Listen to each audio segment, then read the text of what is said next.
Everyone who hated can finally see what I've become. The biggest independent artist rapping in America. So now when they talking, I really have to bite my tongue, cause mentioning their names will make them famous, and that's what they want. I can't do no features to say who my favorite rappers are, cause chances are those rappers were actually talking trash before. How am I supposed to act like a man when I cannot respond? Laugh it off and let them think I don't have the balls. It's awful, dude. We probably could have even made a song or two, but since you talking, I can never even acknowledge you. Do a joint with me and that record would change your life, but you lost that opportunity by hating on hype. You talk to big dogs, we privately hear it, but we publicly ignore y'all. It's not cause we fear it, it's cause there's nothing else to gain when you've already made it. You chasing clout while we already famous. I don't with people who don't with me. I don't with people who don't with me. I don't with people who don't with me. I don't with people who don't with me. Let them talk trash, I won't pop back, cause they want that. Type in all caps and it's all cap, fall back. I get called whack, no response track. With the bomb back, suck my ball sack, probably want that. Ew. Hey, give me all the hate. You know how it go online, ain't nobody safe. Like, hey, see me face to face, probably want an autograph and brag about it for days. Like, hey, biting my tongue, you want your 50 minutes, boy, but I ain't the one. Like, hey, we don't get along, but I ain't making you famous saying your name in the song. Let them talk trash, I won't pop back, cause they want that. Type in all caps and it's all cap, fall back. I get called whack, no response track. With the bomb back, suck my ball sack, probably want that. Ew. Hey, if you don't know yet, man, I'll be on July 11th at about 10 a.m. Pacific time. We will be doing a collab with Speaking of Lyrics. Make sure you tune in that. It's going to be live. It's going to be off the chain. It's going to be fire. Remember who you are, white boy. Start a fire with some gas in a match. Hey. Hanging out the window of a truck with a flag. Pissing off the world that's trying to tell you it's bad to be like you. Just remember who you are, white boy. Burst in hell just like your old man. Hey. Little slice of heaven somewhere out of the range. Pissing off the world that's trying to tell you it's bad to be like you. I got a feeling Tommy Dahl and I are on the exact same page when it comes to this. I'm just letting you know. Yeah, remember who you were before All Lives Matter Black. Look, I'm going to tell you right now, I'm a black guy, and I will be the first one to tell you. It should never, I'm going to get a lot of hate for saying this. A lot of hate. It should never have been one race's lives matter. Never. It should be all lives matter. Has some shit that has gone down with them, or that is currently going down with them, or they're recently dealt with. Every single race, I promise you. If people are going to sit here and tell me that white people do not go through any sort of shit, you're lying to yourself. And you need to go read a history book. White people go through some shit. Black people go through some shit. Hispanic people go through some shit. Asian people go through some shit. Making it hone in on one specific race. Like Black Lives Matter. When you say something like that, it makes other people feel like their lives don't matter because you're not saying it. Because it's very simple. The words, right? It's very simple to say all lives matter. I believe all lives matter, not just one race. All lives matter. They've been saying I'm Illuminati and I'm going to hell. Oh. They're desperately searching for any excuse to explain why I've done what they can't do themselves. The only way they can make... They're definitely searching for excuses to prove why they can't do what he's already done, basically, in a nutshell. I'm not exactly, but that just tells you where Tom is at in this game compared to all these other dudes. When you got to give excuses as to why an artist is doing something that you can't do, you've reached a whole new level of just amazingness, incredibleness, the proof, the GOAT, the number one, everything he just said. That's how you know you reach that level when people start making excuses for why you ain't good and shit. Don't listen to that shit. Homie, that's a freebie. I do my thing solo. It's so clear you need me. You gon' want a photo. One day when you meet me, you think that you hard, but we know that you a sweetie. Who needs friends when you got... Oh, that's why, because that's horrible. No one's ever called me a sweetie. If some dude's calling you, he's not even calling you soft, he's calling you a sweetie. Like, is that if I mention you, that's free promo for you, man. Like, he said, you ain't soft. You a sweetie. That's I'm about to start you calling people sweetie from now on.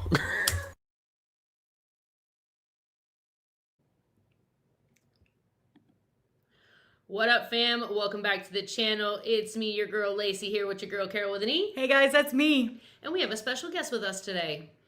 Yes. What's up, y'all? So, yes, we have Chris from ENC. And tell us your channel name. Reactor ENC. React ENC, guys. One of my mods, can you find that for me and drop his link, please? Yeah, and then if someone else can pin it to the top as well. So welcome. Welcome. Glad to be here. I'm glad. I'm very excited. I literally have seen every single one of your Tom and or Adam reactions. Every single one. Nice. She's the one who told me about you. I did. So She was like, "You gotta see this guy." I did. She's not wrong. And I've had 2 other people message me to tell me, "Yo, he's so good at breaking down Tom's bars. Like he gets it." Yes. I was like, "Shit, all right, let's go." Hey, that's tight. I appreciate it. Yeah. Look, like I left you your comments. Not very many people in flowers picked up the mistletoe. Yeah, and I was saw so that this morning. impressed. And I was like, yo. Wait, people didn't understand the mistletoe. Why you said mistletoe? Yeah, it's kiss my ass. I got a bouquet mistletoe. Yeah. Yeah. That was so clever when when I heard that. I was like, that takes a special type of artist to be able to not only think of something like that to put in, but a special type of person to really understand like what he's trying to say to be able to link that bar. And it was crazy. No, yeah, 100%. Like, it's funny because you like some bars I think are super like obvious, and then he has some bars that are really like they're so deep. Like in God mode, at the end of God mode, there's like. A lot of us believe that there's a part towards the end that is about this one artist who basically dissed him. It's a long story, but when he talks about like what is it? Leave him bleeding in a wheat field. So referencing the battle at like Gettysburg, the very last battle where the Confederates took over the Union beat the Confederates, and the entire field was all bloodied up. So this particular artist has one of his biggest songs is him in a wheat field with a Confederate flag, and Tom had posted a picture with him in Nova with an American flag in a field before that. Yeah. And so "Leave Him Bleeding in a Wheat Field" was like basically like saying he would take him out, like, and so it was like super deep. And then I got 11 inches for you. We talking about 11-inch piece of paper. With bars I was there. I was the other round. I was like, Tom, we're talking about that on camera. All right. Now Tom will drop a big dick bar from here, or once in a while for sure. But that one I was like, you lying?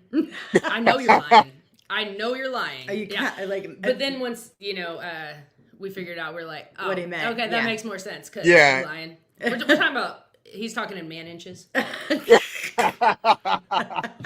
Oh my God! I was God. gonna say that, but I was being nice. Oh yeah. We're wilding out over here. Tell me it was about a piece of paper. I was like, oh, thank God I didn't dive into that part. That'd be embarrassing. Yes. Yeah. Well, before I get into some questions, we'll say hi to our chat real quick. We got some.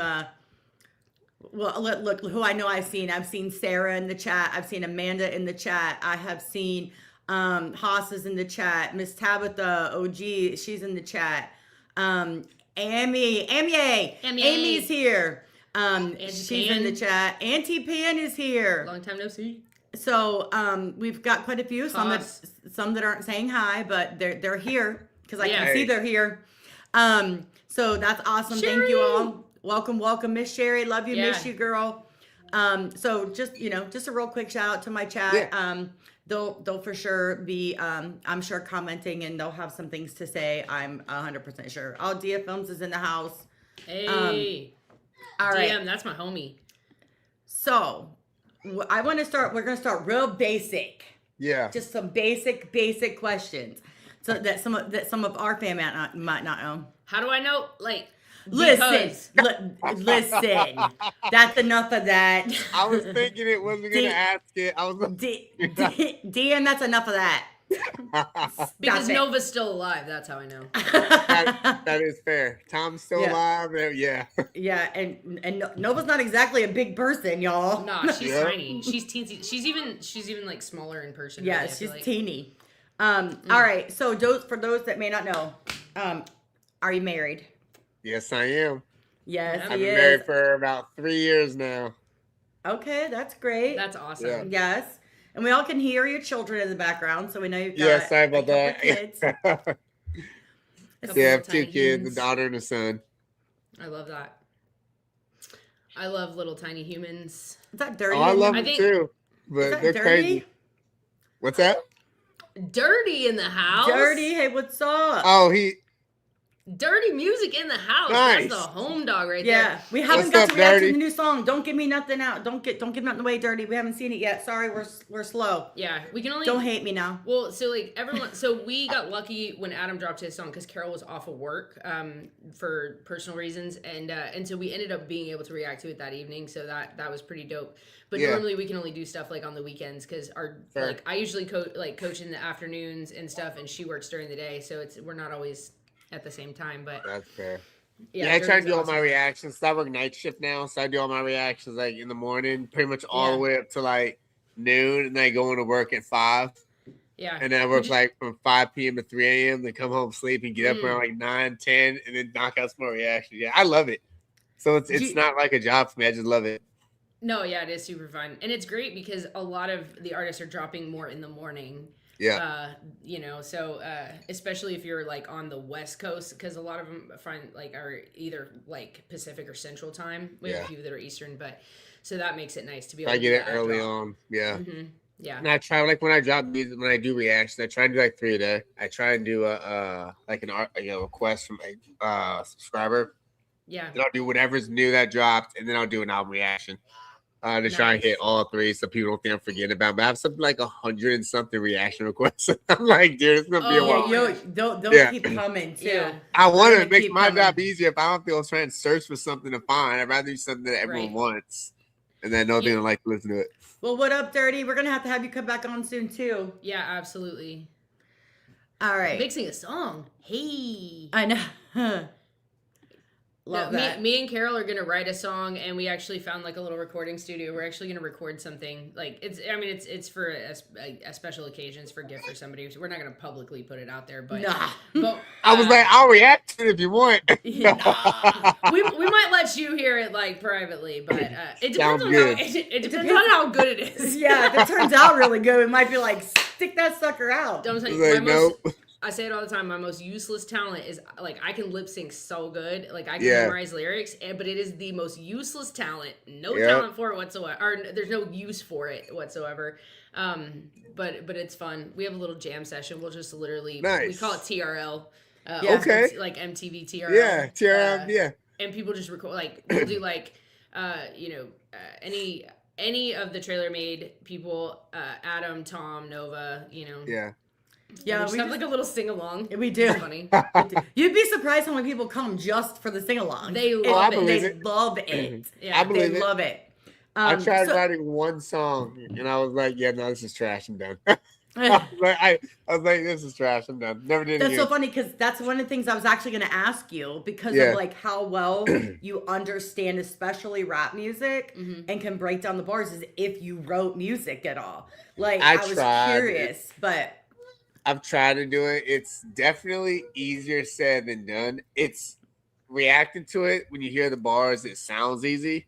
But then when you actually try and write your own, you realize that you literally have to try and it's almost like you're trying to plan the bar out. Yeah. Because you have to make it connect it, tie into something else. And if you're not good at that, it's horrible. And I just was not good at writing them. Right. And then I can't write them. Yeah, and to say the thing you want to say with the right amount of syllables, that line up so it's balanced, it's really hard. Carol's lucky to catch a bar. Sometimes they slap me straight in the face, and I'm still like, I totally miss it. A minor. Be quiet. Yep. I totally missed that bar, and she was driving me home. She was still living in Texas at the time, and she was driving me to Kendrick Lamar, the one? Yes. Yeah. And she was and I had heard that song dozens of times. I love it. And so we were driving we were just driving in the car. She was dropping me off at the airport. And all of a sudden, I scare her because I grab her and I went, "Oh my God, I just got it!" Like it's talking about Drake. That's an easy one. Double, It took me forever. I did not it did not hit. When it hit me. Yeah. Because then I hit her because it really just I was like, "Are you kidding?" Like it just took me out. I had no idea. I had heard that song so many times. The third verse of that song is just so disrespectful. He won. He won that third he called him a colonizer. Damn. Yeah. And then laid it out and compared it to that time. Yeah. Holy I was like, he did it at the Super Bowl halftime show. I get dropping a diss on somebody, but when you're doing this on arguably the largest stage in American sports and world sports, Even and more he's calling you a pedophile. Like, that is insane. Like, Drake, you can retire, you're done. No. Like, well, like everybody's waiting for it, and he kept teasing it too. Like, Yep. Should I do it? Should I do it? Yes. Yeah, absolutely. Duh. Absolutely. We're waiting. And then he did. I was like, yeah. And even better, he brought back the boot cut jeans. Like, Yep. And I knew at that moment. I was like, yes, I don't have to wear skinny jeans anymore. There's so many people that were saying, oh, Drake won that entire thing. I'm like, dude, the guy had to drop 3 freaking albums to respond basically to one song. Yeah. Like, you have to do 3 albums for like one song, you lost. Yeah. And it wasn't, I tried reacting to it. I was like, yeah, this is trash. I can't. I mean, it wasn't trash. It just, right. It wasn't it. I couldn't get into it. And people are going to hate me for that. I just could not get into it. And I just stopped doing it. Do you have any hobbies outside of like work and reactions? Like, do you do any? What do you do for fun? I like hunting, fishing, camping, hiking, riding quads, riding dirt bikes, working out. It's almost like a perfect. It's a time. setup. That segue is amazing. I really love all that. Bonfires and whiskey and all that. Absolutely. Dude, we want to show you that video we were trying to show you forever. Like, where did you grow up? You must have grown up in the country or whatever, because like you're talking my language. The funny thing is, I actually grew up in Los Angeles, which is crazy. Funny. And then I ended up moving out to Alabama, and I lived in Huntsville, Montgomery, Birmingham, and then I lived over in Florida for a little bit, and then left there, and then came up to Washington. Gotcha. And then I live like 2.5 hours north of Seattle, like in the country. So we have like ducks and chickens and all that stuff out here. Nice. We ride dirt bikes, all that stuff. I just bought a new hunting rifle. That's so cool. So, yeah. I grew up in Texas like my whole life. And so like when we would like hang out like as teenagers and stuff, we would go out to our buddy's land and we would just park the trucks in a circle with the tailgates facing in around the bonfire and just like drinking that. And we would just like, that's what we did. I mean, there wasn't anything else to do, really, but that's the best way to do it. Should we? I mean, do you want to wait on the video? Because remember that clip we told you about the ATV? ATV. Yeah. We can show it to you now. I want to see it. All right, well, go ahead. We'll do it now. Now. Yeah. It's fine. We'll bring it up now. Hopefully, it plays okay. But while she's bringing that up, is there anything that the audience needs to know about you? Anything in particular you can tell them about yourself, other than you just basically did that, so it's kind of redundant. But no, you're good. Anything else in particular? I started reacting about, I would say, 6 years ago, and I did it for a while, and then I actually stopped because things just weren't going well with the reaction channel. I was doing a lot of like really underground stuff, and I was taking too much, not criticism, but I was taking too much advice from other people of who not to react to and who to react to. And I remember Tom McDonald, I'm sure we're going to get into this later, he was one of those artists where everyone was like, don't do it. Like, don't react to him, don't react to him, don't react to him. And I never really heard any of his music. And I kind of fell into that. This is me being honest. I kind of fell into that like group where I was like, I don't want to react to this dude. Like, forget this guy, like, and all this other stuff. So I never did it. And then it wasn't until I got back into React, and I would say about 5 months ago, and I started seeing Tom McDonald stuff pop up, and I was like, I'm not doing it. And then my first Tom McDonald song I did, Remember Who You Are, popped up, and I was trying to find something. I was like, you know what? Screw it. I'm going to do it. And I fell in love with it immediately. I was like, this dude is amazing. I love that. Can rap. And we are going to get into more into that, because it is like in some of that stuff that I have, and to your journey to Tom. But this clip is, it is a little funny, so... Yeah. And we know what you do for a living, so good thing you're in the state that you're in, because it's hard. It's hard for me to cop out here. Yeah. Full disclosure. Disclosure, as in Tom basically implicated us. Yes. In a not necessarily. You'll see. You'll see. Yeah. It wasn't me. It wasn't me. Yeah, it wasn't me. It's a different Lacey he's talking about. Yeah. Different Lacey and Carol he's talking about. Okay. No, but sometimes you have to. Good thing it's out of your jurisdiction. Because we looked at each other and was like, did he just implicate us in a potential crime? Like, the fuck? He didn't think that went through too well. That's funny. But yeah. So this is him. So it's a little bit longer clip, but he's telling about how he was trying to get the ATV and how he ended up with the ATV that was in that video, the red, white, and blue one. Yeah, so, what you're talking about, yeah. All right. Okay, here we So go. I start looking into these quads, and I'm gonna get a quad for this music video. So the quad that like everybody has is like this Raptor 700. That's like the fucking quad, okay? So I go to the motorsports place to check them out, and they're like 12 grand. And I'm like, no, I'm not doing this. I'm not spending $12,000 on a fucking quad. Like, I already have the dirt bikes. That's what I use to get around the mountains and the property and shit. Like I don't have any use for a $12,000 quad. Like I'm not doing it. So I start reading and doing research, and I'm looking at all these used ones. And the problem with buying a used quad is people just bag the shit out of them. They run them into the ground. You never really know what you're getting with a used quad. You know, they're like, you get them for like $3-4 grand, sometimes less. But then I find this Honda quad that is just released in 2026, and it's retro. You guys saw the quad in the music video. It's like red, white, and blue. It's fucking, it looks like it's from the 80s or the 90s. It's just so sick. And I'm like, yo, that's the quad I want. Like, that's so dope. And I find out that brand new, it's only $5,200. So I'm like, okay, that I can do 5,200. I'm not gonna do 12 grand, but I can do $5,200. That's chill. Let's do that. So I start looking into getting this quad, and surprise, they don't sell them in California because they're not California compliant, because Gavin Newsom is a Nazi and he doesn't like things that create exhaust.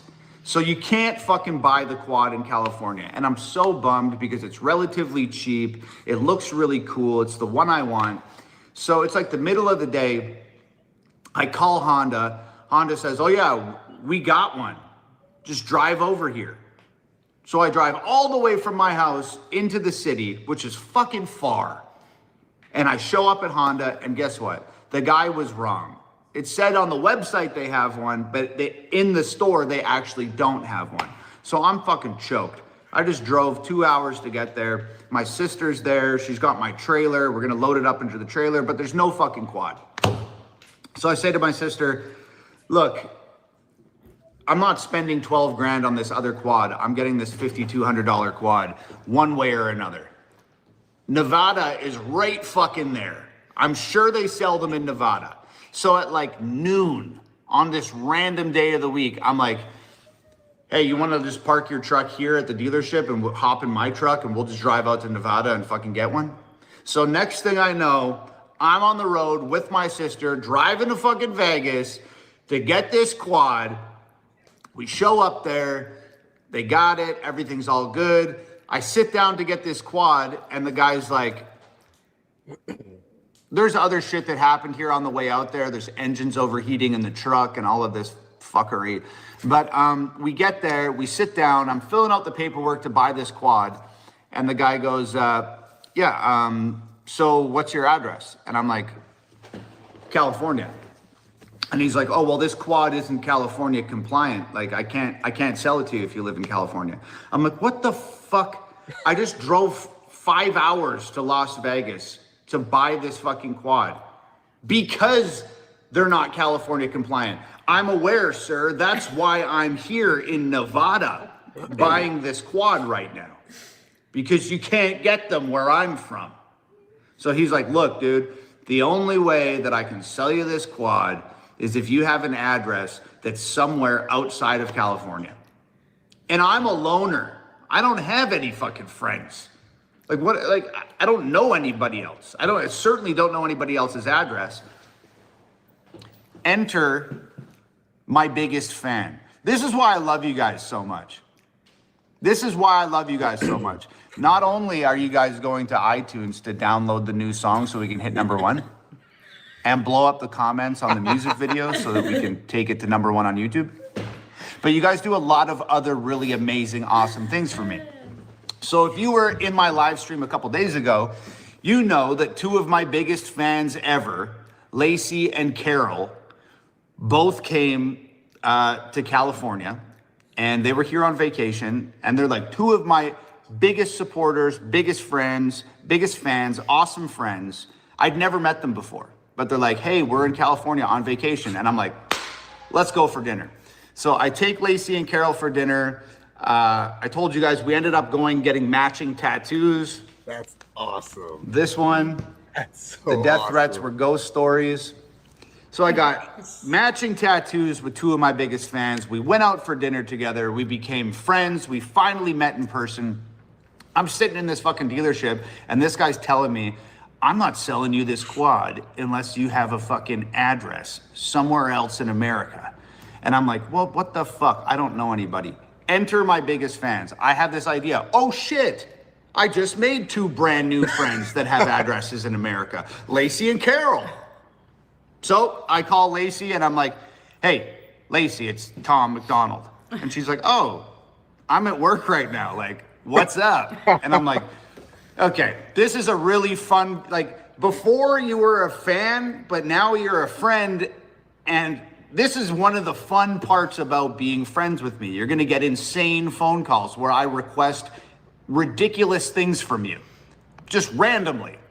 And she goes, okay, what do you need? And I'm like, look, I'm trying to buy this quad right now. They won't give me a quad unless you give me an address. So she gives me her address in Ohio, and I tell the guy, and he's sitting right there, and I'm like, this is the address. It's Ohio. Yeah, this is the zip code. This is the address. So he writes the paperwork, and I was like, thank you, Lacey. You are now the proud owner of a Honda TRX 400. I'll talk to you later. Okay, bye. So the guy sells me the quad, all thanks to you guys, especially Lacey, but thanks to how supportive and amazing my fans are. And that was the quad that was in the music video. Nice. So I don't know. I guess I would have been on one of my dirt bikes in the music video if it wasn't for that quad. But Lacey came through in the super clutch and got the quad. And then they emailed the registration and the pink slip to her house. And she texted me like, I don't know, a couple of weeks ago, and she's like, hey, I just got like something in the mail for you. And I was like, yeah, you're the proud new owner of a Honda TRX 400. I told you. That's the pink slip. So then she had to mail it to me, so I have the registration here. And not only did that quad look freaking awesome in that music video, but it's also not California compliant, which is just a little protest against Gavin Newsom and his fuckery. So every time I'm riding that quad, I'm just smiling to myself knowing that this is so illegal and it's awesome. It's awesome. So fuck Gavin Newsom. Huge shout out to Lacey and Carol and my fans, my two biggest fans. They're the only reason that I even had that quad in the music video. So that's pretty awesome. So that's one of the stories. I have another one. I'll tell you guys in a little bit. But if you don't want to download the new song for me, download it for Lacey. Okay, she deserves it. So click the link in the chat or go over to iTunes. Download "Remember Who You Are." We're two. Yeah, that's awesome. Yeah, like, that's a crazy story. Yeah. Until we get arrested. Right? Like, You're damn. not being arrested for that. Well, that's so- what makes it crazy, because the guy that was hating on you guys in my comments thing, she was saying that you guys just use this stuff for clout and don't actually know him. It's like you we literally have clearly do. tattoos. Yeah. Literally. Well, that's what made it so like like, and I explained to you why they're upset, right? So they're just really talking out of their ass with that one. Like, I'm like, yeah, because Tom definitely gets matching tattoos with people he doesn't know. Yeah, right. Seriously.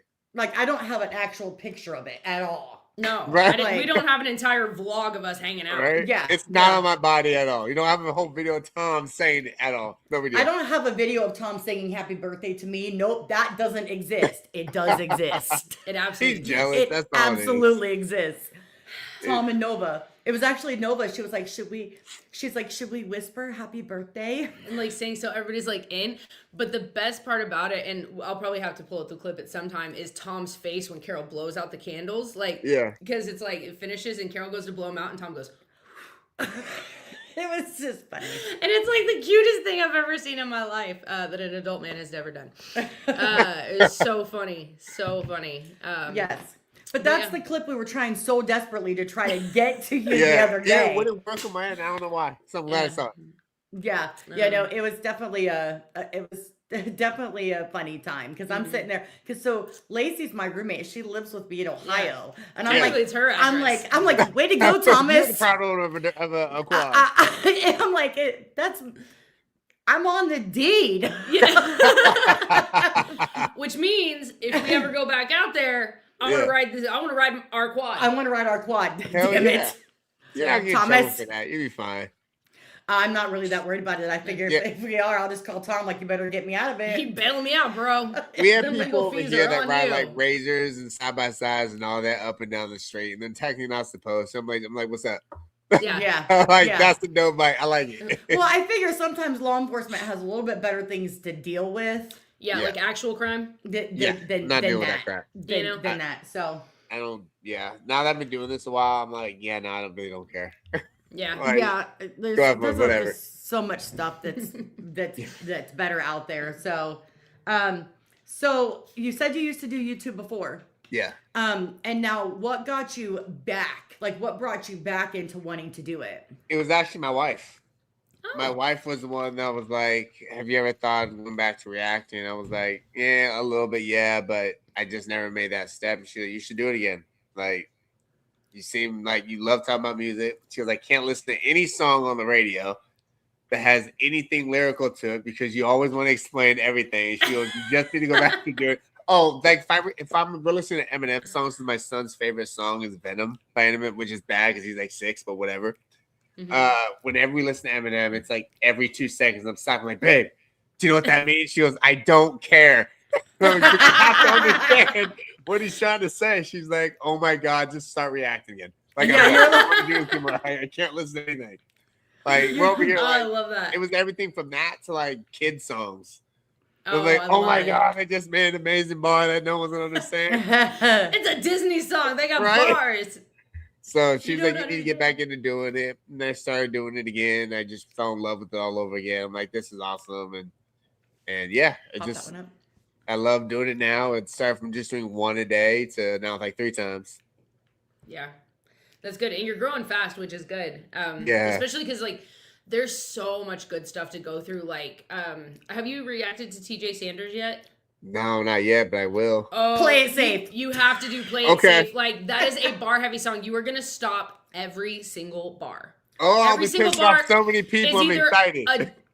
Don't ever let anybody tell you not to pause because pause. Like that's the whole point, right? It's a reaction to talk channel. about the music, right? You especially like you know, it's like everybody has like their little kind of thing that they do. Like if I want a bar breakdown, you know, before we found you and stuff, like Flawed from Flawed TV and Jared from the LVME. That's who I would go to if I wanted to be like, I want to know what I missed in this song or I want to know what this means.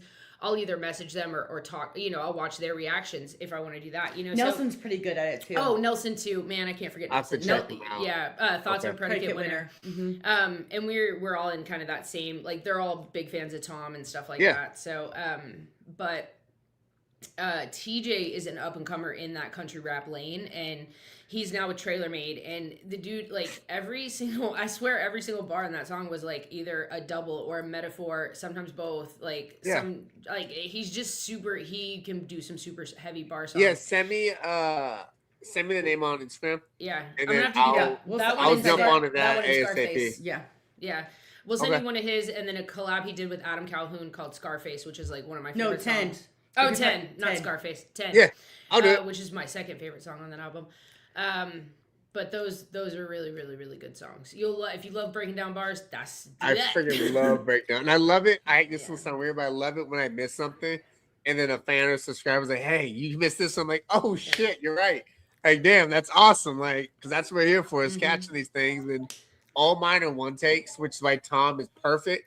Because I haven't heard, I've never heard any, all of his songs before. So I'm listening to everything for the first time. And people don't realize how hard it is to listen to a song one time. And knowing nothing about the artist or what, like, any beats he's bought or anything like that. and then trying to break it down, it's incredibly difficult. Yeah. Oh yeah, I wanted to address that because you said something about beats.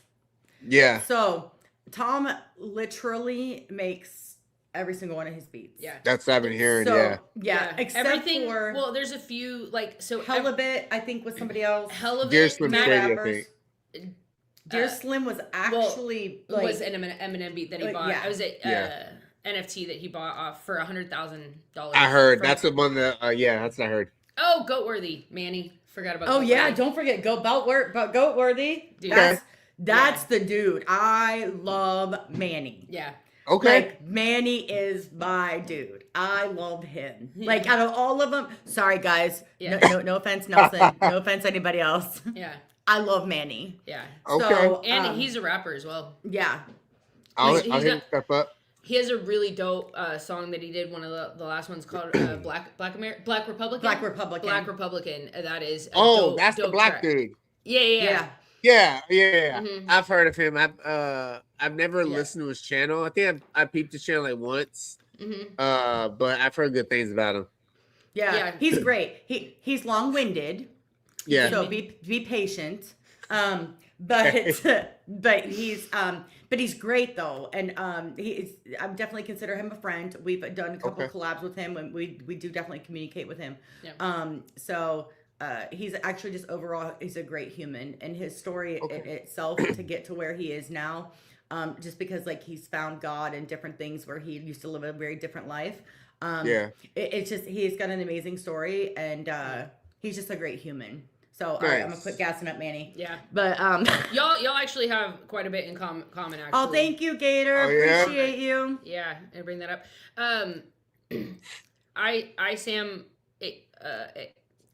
Sam said, "Can you are you going to react with your wife with some Tom songs?" I would love to react with my wife with some Tom songs. I think a lot of people have actually asked about that, and that's my goal. The first step is getting her on the camera, which has been overly difficult. And then, but that's my goal, is to get her to sit on a reaction with me and do that. Because we have a splitter and everything, so she can put headphones in, do all that. It's just getting her to do it is the hardest part. Have you done Ghost yet? Y'all need to do Not yet. Is that the one with Gang? That's the one. If you convince your wife, that's the song. It's a love song. That's the perfect. song. Yeah. Okay. So and I would do a double feature with that one, and I would do Ghost because that's Tom's love song to Nova, and Nova has a song called Gang Gang, which is a love song to Tom or about Tom. Everyone's been recommending Gang Gang, so I'll see if I can get her on that one. Together. Yeah, I would try to do those two together. Yeah. It would just be a long reaction, but that's fine. Y'all will listen to it. Yeah. No, 100%. Yeah. Or cut it up into two. Like do one reaction cut and then do your next one. And then just merge them together and blend it and all that stuff. Yeah. Yep. Or that's just release them separately so you get your views. Yeah. Yeah. Oh, that's fair. Yeah. Yeah. I'll do that. But those would be awesome ones. For Ghost and Gang Gang. Ghost and Gang Gang, yep. Okay. Yeah, Gang Gang or Ghost got a lot of traction when it came out. It was actually on the radio in Canada and like internationally almost, but definitely in America. The US. And then he ended How up old is that song? It's a few years December of 2023, I believe. Because it's not crazy old. No, it came out on my birthday. Oh yeah, it did. Yeah. I was really excited about that. Yeah, I'll check it out. Yeah, that's it was on the radio, and then he got canceled off the radio.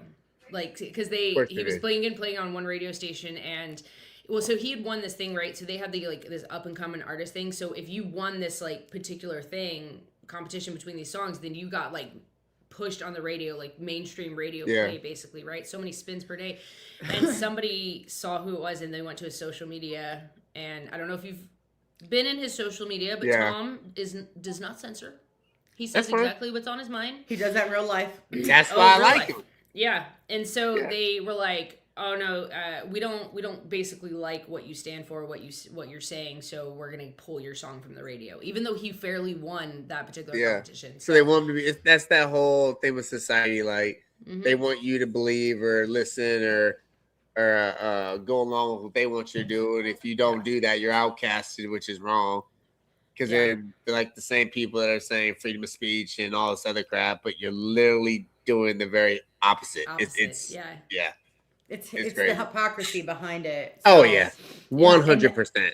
Yeah, that's the part that's really frustrating is all the hypocrisy that's behind it. All right, so you had mentioned, and we're going to go ahead and get back into it now. Yeah. So when you came back, so before you didn't do Tom because you kind of fed into all of the don't do this guy. So what were they saying to you then that maybe you see differently now?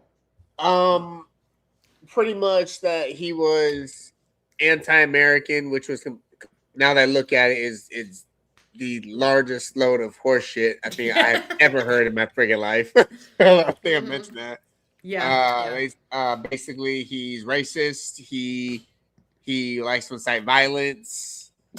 He's a radical. All these things that basically paints him in the worst picture. I'm like, I don't want to do like that. I don't want to be reacting to do like that on my channel. Right. And like if he has such a bad reputation on that, so I just never touched it. I never listened to his stuff.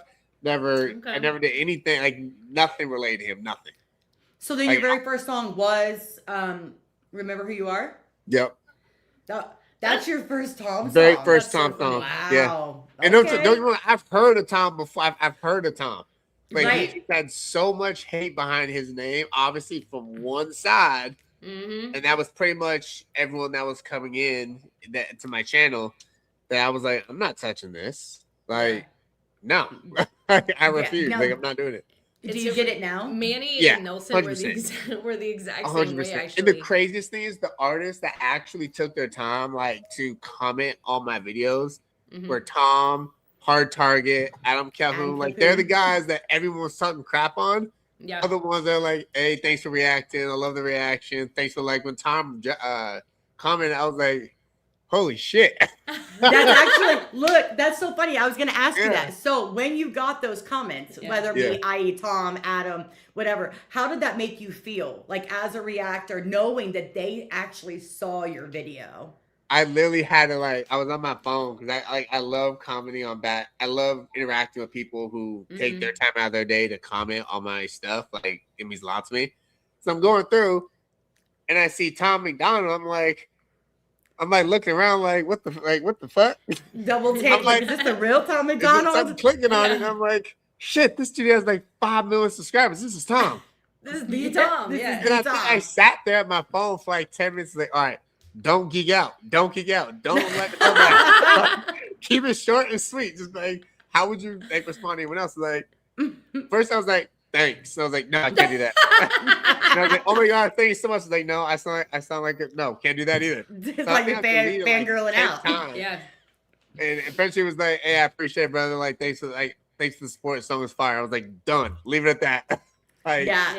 So you got a great compliment from Adam. Yeah, so, I did. And that's hard. That's actually, so to impress Adam, do you want to talk about someone that knows rap? Like that knows rap, that has followed rap for like, knows rap. Yeah. It's Adam Calhoun. So for him to give such a compliment and talk about your reaction and anything breaking, when I saw Adam commented, I was like, I love this. So I saw the comment before I saw the reaction. And then I saw the reaction. And then like he picked up the whole G unit, like all of it. Like I was just like, yo, I didn't even pick up on that. I get the reference to M and 50, but like I missed the rest of it. And a lot of those artists, Money in the Bank. I'm like, dude. And I don't listen to those people like that, so I definitely would have missed it regardless. I did the M and the 50, I was like, but I didn't say anything at the moment because I was like, I don't know.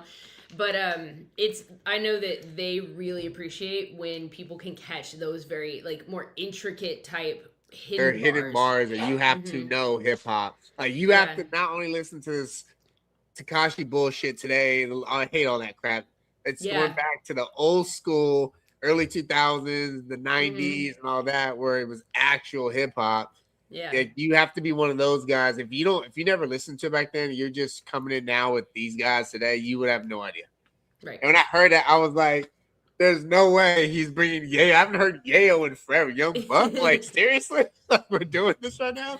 I love that. So yeah, it was crazy. Because when I saw his reaction, I was like, "Yo, I didn't know all that. Like, I didn't like." Because sometimes too, like, so here, until I actually got into reacting, I would know a song. Yeah. I would know, well, I had no idea who sang it though, or who the artist was. I would have no clue. So until I got into, so like, there's a lot of people, like even back then with G Unit, you know, I listened to a ton of people. Yeah. No clue. I wouldn't tell you, unless you were Eminem, 50, because I was in love with them both. Like, unless you were either one of them, I didn't know like who your name. I knew like Obi Trice. Like I knew, you know what I mean? But like I didn't know. I love fun rap. You know what I mean? Or rap that I can really understand. Like I listened to a shit ton of like Ludacris. But I was into like other kind of R&B hip hop stuff like T-Pain and like that era of like that early 2000s. Like that's the early 2000s. Because I was in high school in the late 90s and I graduated in 01, you know, so it's like I graduated in 06. Yeah, see, like that stuff is like what I really like fuck with, because modern day rap, I always say, is like, I don't, because people say, oh, you only listen to white rappers. I'm like, no, well, first of all, that's not true. I mean, yes, are they primarily white? That it just happens to be a coincidence, because I relate to it. I understand it. I relate to it. I can hear what they're saying. And to me, that matters more. It doesn't, I don't care what race you are. I care about the bars you're giving me. You know what I mean? Yeah. And I want to be able to relate to it. And a lot of the people I listen to talk about their mental health. They talk about, you know, their life and stuff. They put real shit in the music, and it's something I can relate to and understand. And I think that's why a lot of people, like, Tom gets a lot of flack because people will say, oh, well, he only, you know, he has 58-year-old women in his thing, so I hate rap, but I love you. And I'm like, he opened the door to a shit ton of people who otherwise wouldn't be given rap a chance. 100%.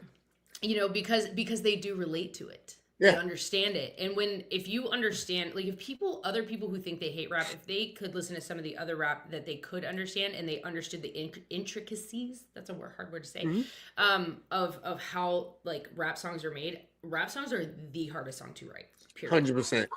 You know, 100%. It's just, like, there's so much that goes into it, so much thoughtfulness behind a lot of the bars, that, you know, I think he opened the door for some of those people to actually kind of understand it a little bit better. And so I think that's it's a stupid thing to, like, hate on him for, is, like, you know. There's like two things I'm gonna comment on that real quick. Is like, I know hip hop, because I hate this about hip hop. It's predominantly it's basically a black genre. Yeah. But the issue is, like, if you listen to a lot of the hip hop nowadays, there's not much into it. Like, I said before, it's a beat. They have women shaking their asses, and they have fancy cars. That's about it. Right. There's maybe 10 lyrics in the entire song they repeat. Everyone's in love with it because of those things. So you love what they're loving is the women, the cars, and the beat. Yeah. They're not loving the actual music. And the problem with a lot of black people get pissed off is because, I'm just gonna say it, a lot of your white rappers are now doing it better than they are. Yeah. And 50 Cent has said it very clearly, like, they're mad at him because he does it better than all the black rappers, that pisses them off. Yeah. My two favorite genres in the world are rap and country. So the minute I found country rap, I was like, I'm in fucking heaven. My entire channel is rap and country. I don't even have to fake like I like anymore, because I will follow it. You're like the best of told, like they merged. I know. I'm like, this is great. You can understand it. Yeah. You can break it down. You can relate to it. They believe the same thing. You're like, dude, this isn't a job anymore. This is just fun. Yeah, 100%. I agree. Yeah, that's how I feel about it too. Is like, because a lot of the stuff they say and stuff is like stuff I grew up doing or whatever. You know, and I always say I'm that blend of, like, kind of hip hop country chick is my vibe. That's where I'm from. That's the best blend in the world. Yeah, I think it's amazing. And they do get a little hate. And I mean, I do understand why, because, like, and that's one thing I do love about Tom, is I feel like he's bringing back the purpose of rap was to, like, inform people, especially back when Grandmaster Flash was starting it back in the day. He was portraying, like, he was trying to relate the struggles in the neighborhoods and the community to people through music. And then I feel like that got lost. You know, you have people that kind of spoke on it, like NWA and stuff back in the day, but that's lost now. That's gone. It's become so vulgar that, like, I can't play it at the gym on a playlist. No, like, when I'm doing it, because, you know, it's so offensive to talk very sexual acts. Explicitly, you know, like, I'm not trying to work out to WAP at 5 a.m. Okay, the last thing I want to hear is about another woman's vajayjay, right? Or in Tom's words, vagini. Yep. That's Can't all wait for they him want. to do that song. Oh yeah, you gotta do Everybody Needs Me eventually. You're gonna need to be a list because you guys Listen, we're good. Don't Dude, do the that. chat's been like, he needs to do My Fans. He needs to do Anti. Yep. He needs to do this, and I'm like, give him time. Give him time. he'll get there. If I could head. show you like let me see something. If I just show you how many, let me see if I can see it. So everything right here in white. I don't know if you can see it. Can you see it? Is it? So all this stuff in white. Oh yeah. It's all basically screenshots. They're all screenshots of all the reaction requests. And each one has like six or seven requests in each one.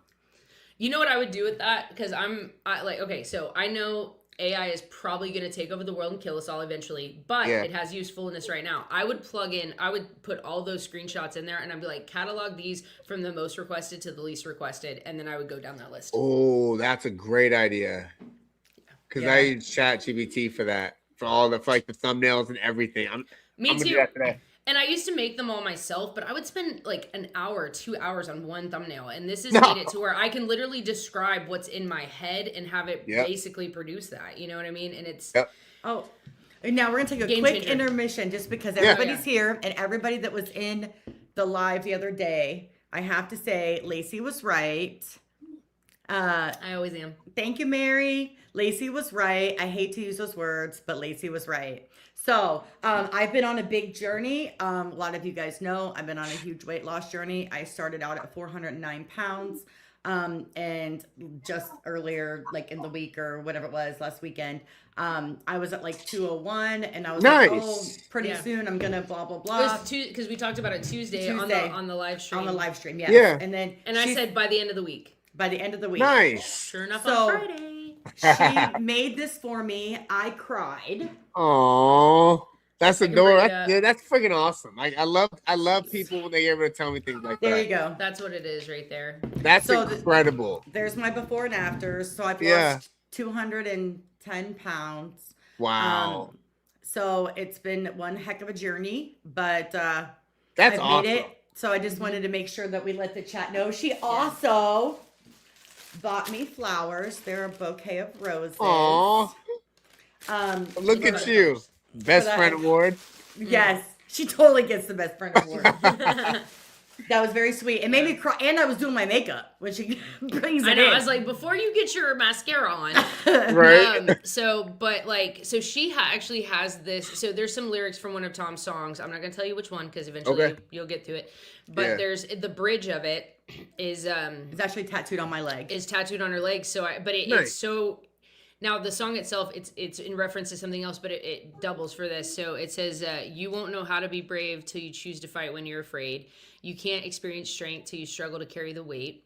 You won't know why you have faith till you look the devil in his face, and you don't know what you can take till you realize you didn't break." Yeah. And so that's to commemorate that big milestone and stuff.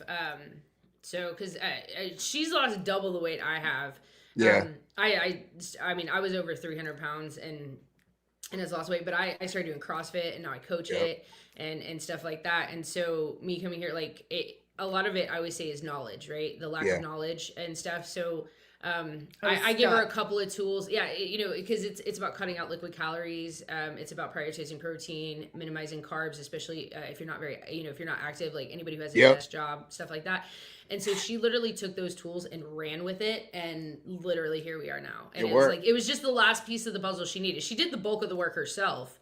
Yeah. No surgery, no pills, no shots, just hard work. Hard work and dedication.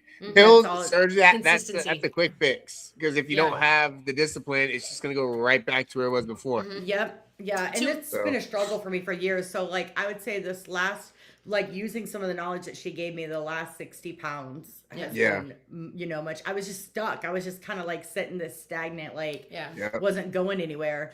And then I still haven't given up my soda, but I don't drink any liquid calories. It's moderation. It's moderation. So everything's good in moderation. I mean, you don't have, I tell people that because I help people working out and all that. And I tell people all the time, I'm not the guy that's going to tell you to get on this strict diet and eat 10,000 calories and only lettuce and carrots. That's a load of crap because it's never going to last. I was I don't care if you have your soda. I don't care if you do all that. It's just moderation with it. That's about it. Because I'm trying to gain weight because that was like before I started really working out because I played football in college.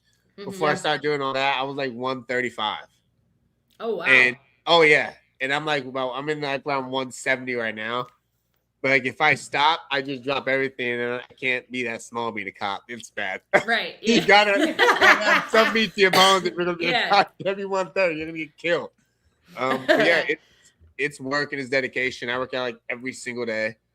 Like, but I still drink beer and I still do all that stuff. Like, no, and it's about real life, and it's about just it's like not doing it all the time and not overdoing. A lot of people don't pay attention to the liquid calories they take in or the condiments. Like a lot of people think, oh, I'm gonna get this salad, but then they put 2 packets of ranch. It's the ranch dressing that's gonna kill you.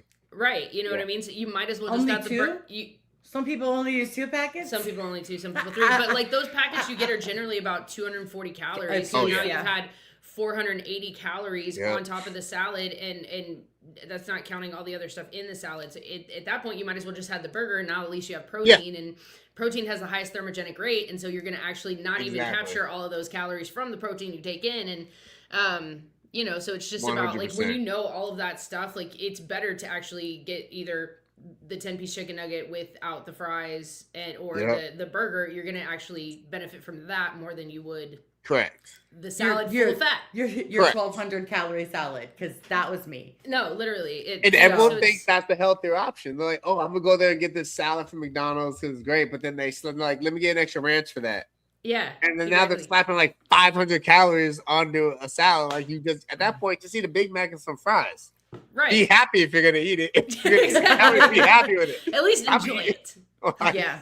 Well, my biggest problem was so I learned portion control really well. Mm-hmm. So no matter what it was I was eating, whether it was, good clean foods or not so clean foods, depending on what I was eating, I never ate large quantities of it. Yeah. And that's what Lacey was pointing out to me. She was like, Carol, it's literally what you're drinking. Because like I would not give up. Like I would drink 2 or 3 cups of coffee. I'm a big heavy creamer person. So and am then on top of that, I would drink. I loved Pepsi, Dr. Pepper. I would drink. It's all I did. Be like the large ones.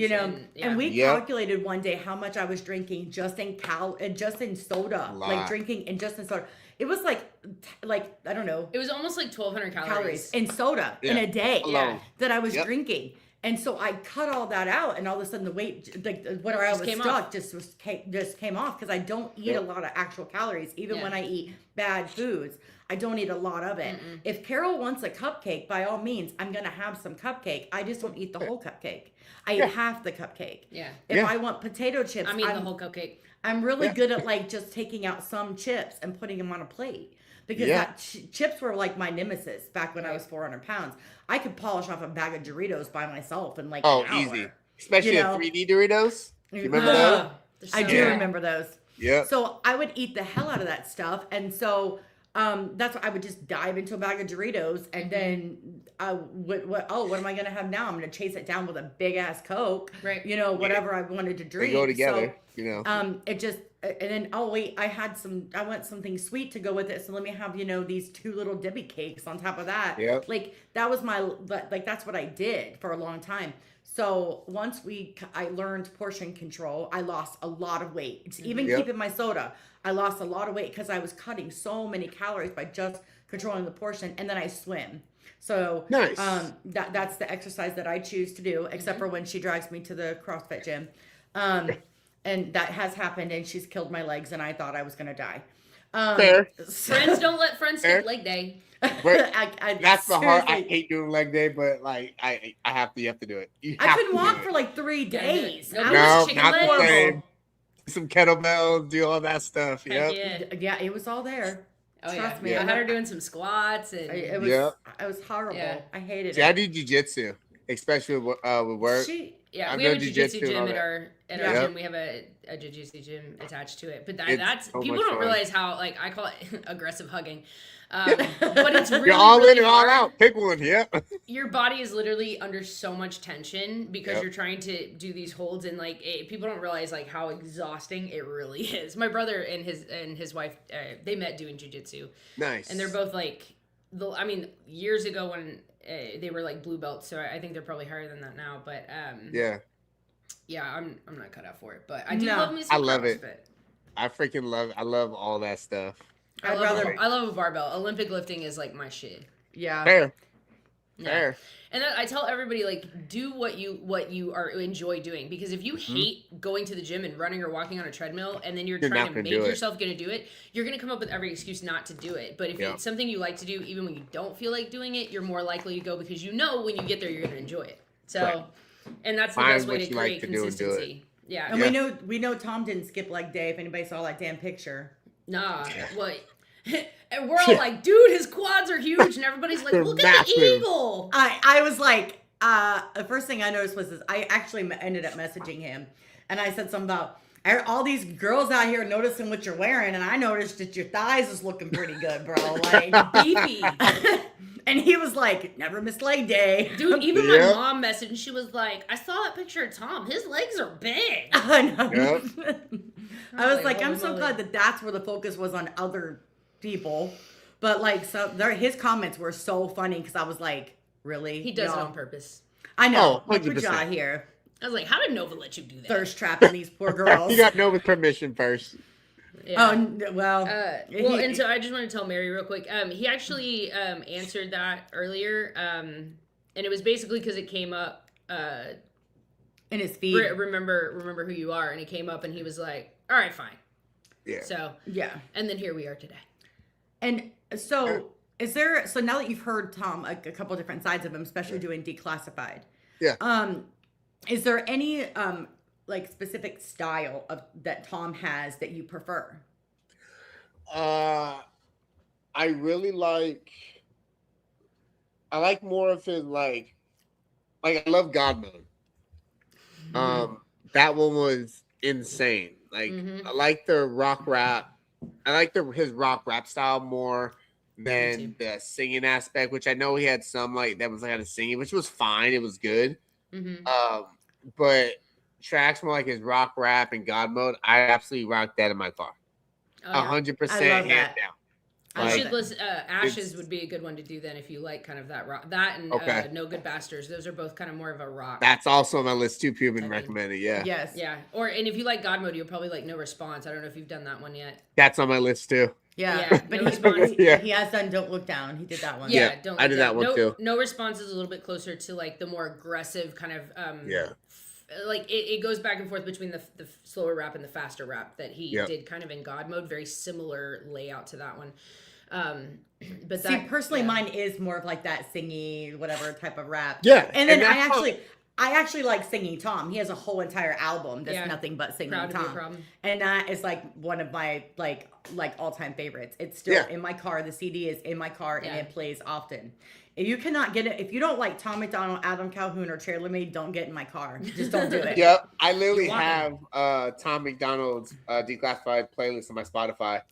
That now I can listen to it on repeat at work because I couldn't do it before and it was killing. Like, dude, I want to listen to this album, but I can't do it. So I play that album all the time at work. Yeah. And I figured out which album reaction I'm doing next, by the way. What is it? I'm doing Tom and Nova's Wild Ones. Yay! I'm doing that one. I'm gonna start that one probably today. I'm so excited. So I'll get at least that track dropped today. And then I think I'm gonna try and knock that track out today. And then what's the other one I was doing? What was it? And then I'm doing Can't Cancel All of Us. No, I did that one. Then I'm gonna do what was it? Where was that song? The Devil's a Democrat. Oh, that is one of my most favorite beats that Tom has ever made ever. That is one of my top listened to songs on my Apple Music. That beat is so freaking good. And I have to plug this later. Those my friends. Okay, so plugging for later. Yeah. If you really want to know how Tom came about to writing that song, it's in our interview.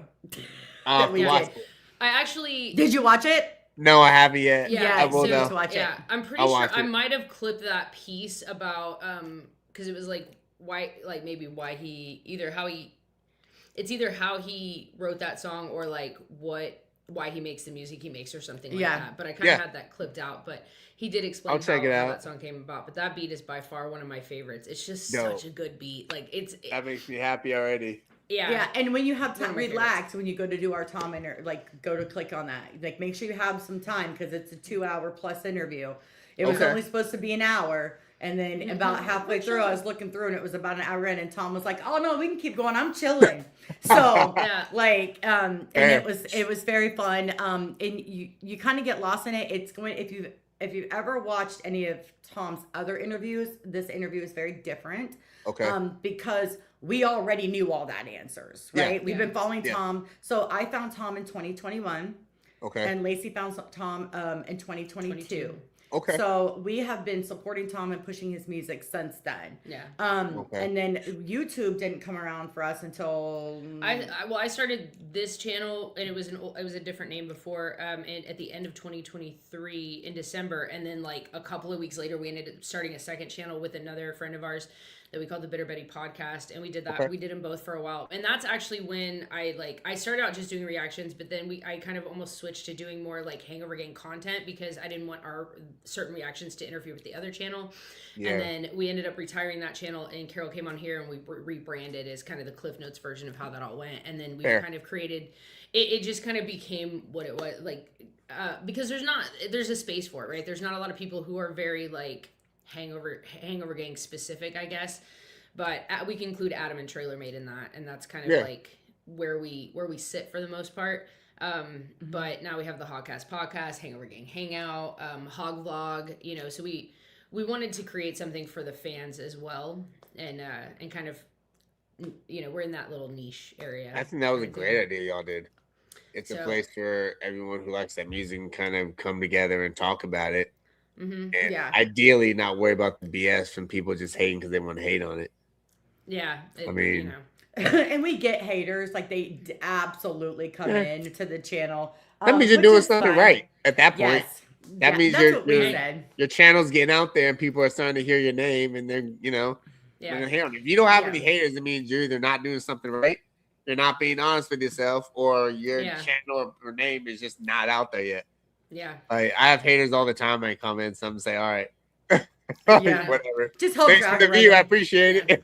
Well, it's funny too, because I'll go back and forth with haters either in Tom's video or whatever, because all the engagement just populates. It just makes the video like hit the suggestion feed more, and they don't understand that, and they're like, "Oh, you just can't.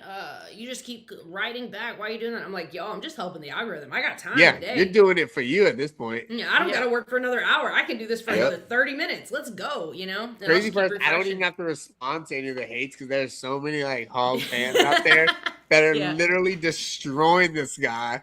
And I'm like, I can just sit back here and watch this at this point. I don't have to do anything at all because all the hog nations killed him.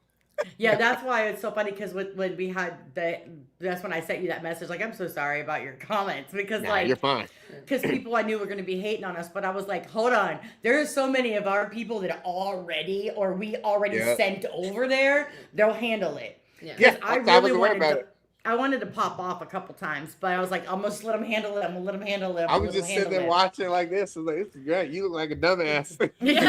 Came up to the wrong channel to do that. Yes. It was just like I like it when they come after us, because I think it's so funny, because I'm like, I can get triggered a little if you ever go back and watch some of our lives. I'm a little, so she's more of a hothead in comments, and I'm more of a hothead right here. Yeah, that's fair. I will not. It's been an ongoing joke with us. Like in the comment section, I'm always like delete. Yeah. And so, but in a live, there's no such thing, Yeah. And Lacey, we always make that joke. She should just be like, Carol, delete. Like, shut up. Yeah.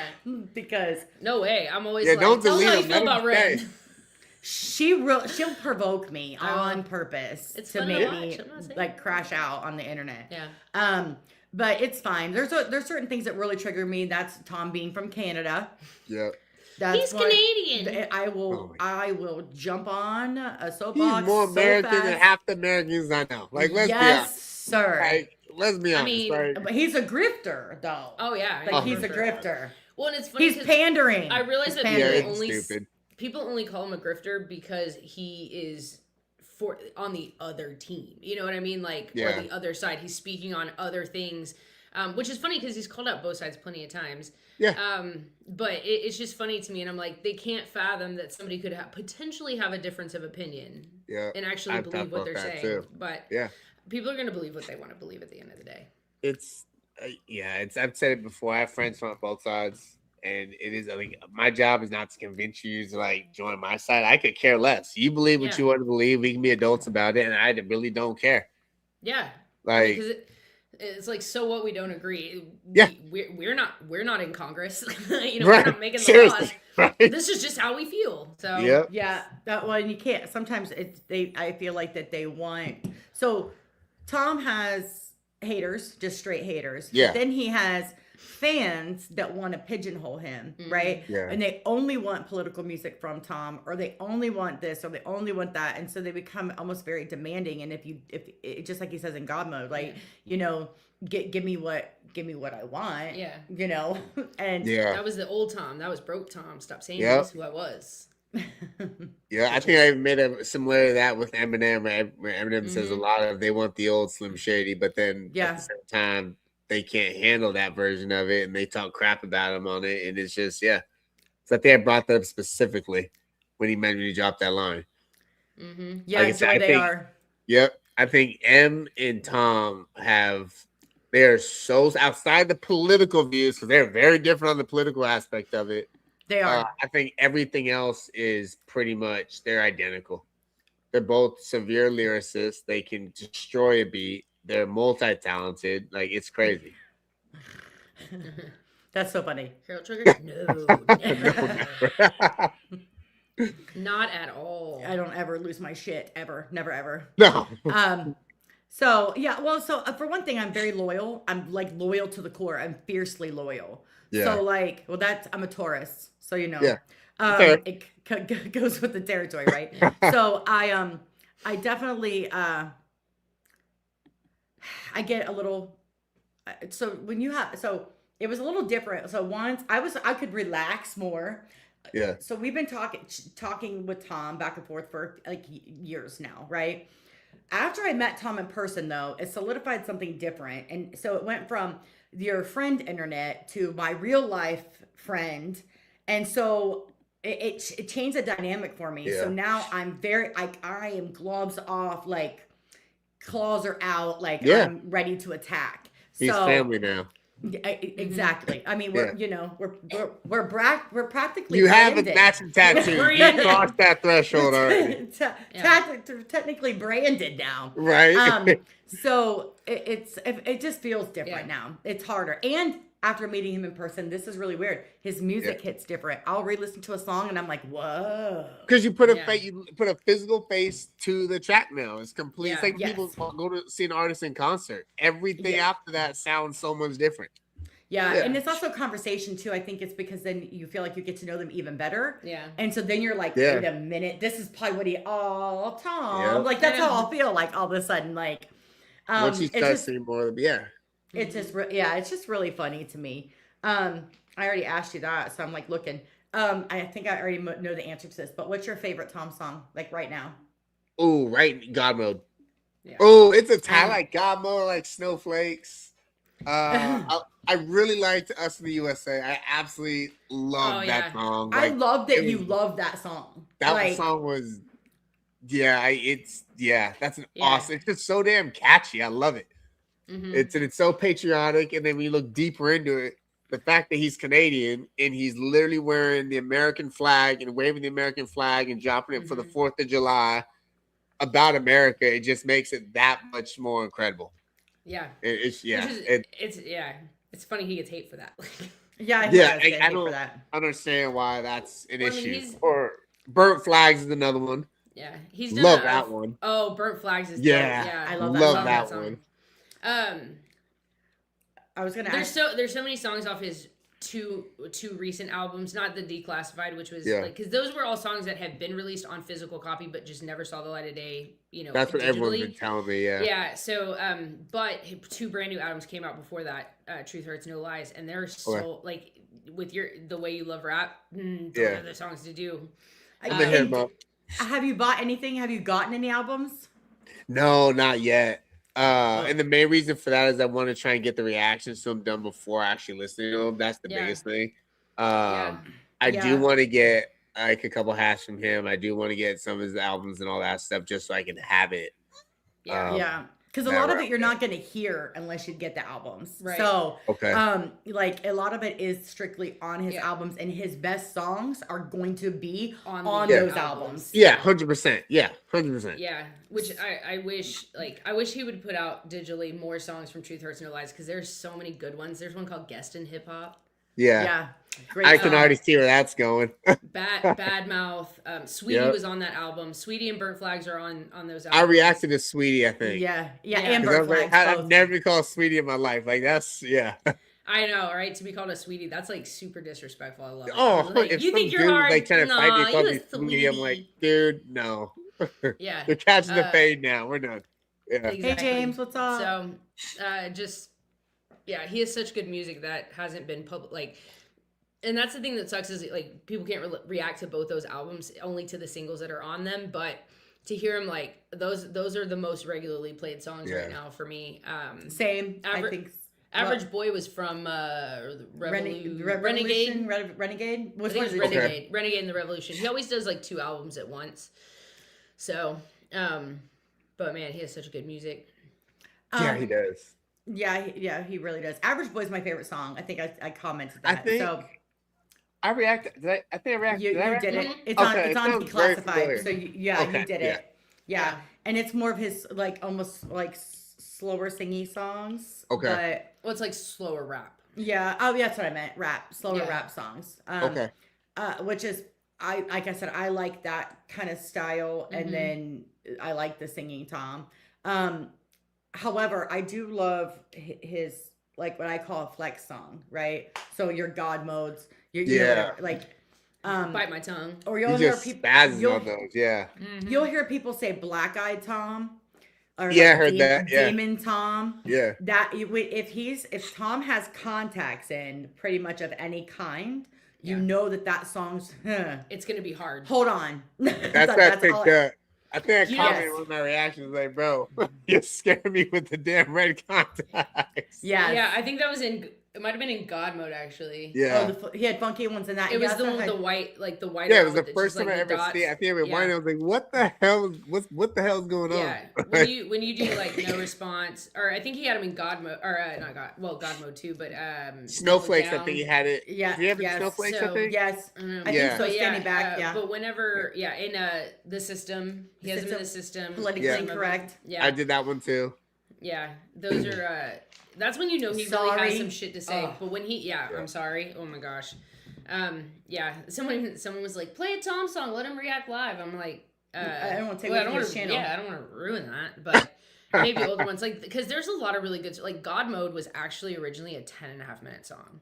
That doesn't surprise me at all. And then at the last minute, he actually decided to rewrite part of it and take some out, add some whatever, and it became an 8.5-minute song. So, we were very, very, very excited. Those type of songs, I'm 100%. When I see those type of songs and how long they are, like, and you start listening to it, those are good songs that have that long because he has so much to say.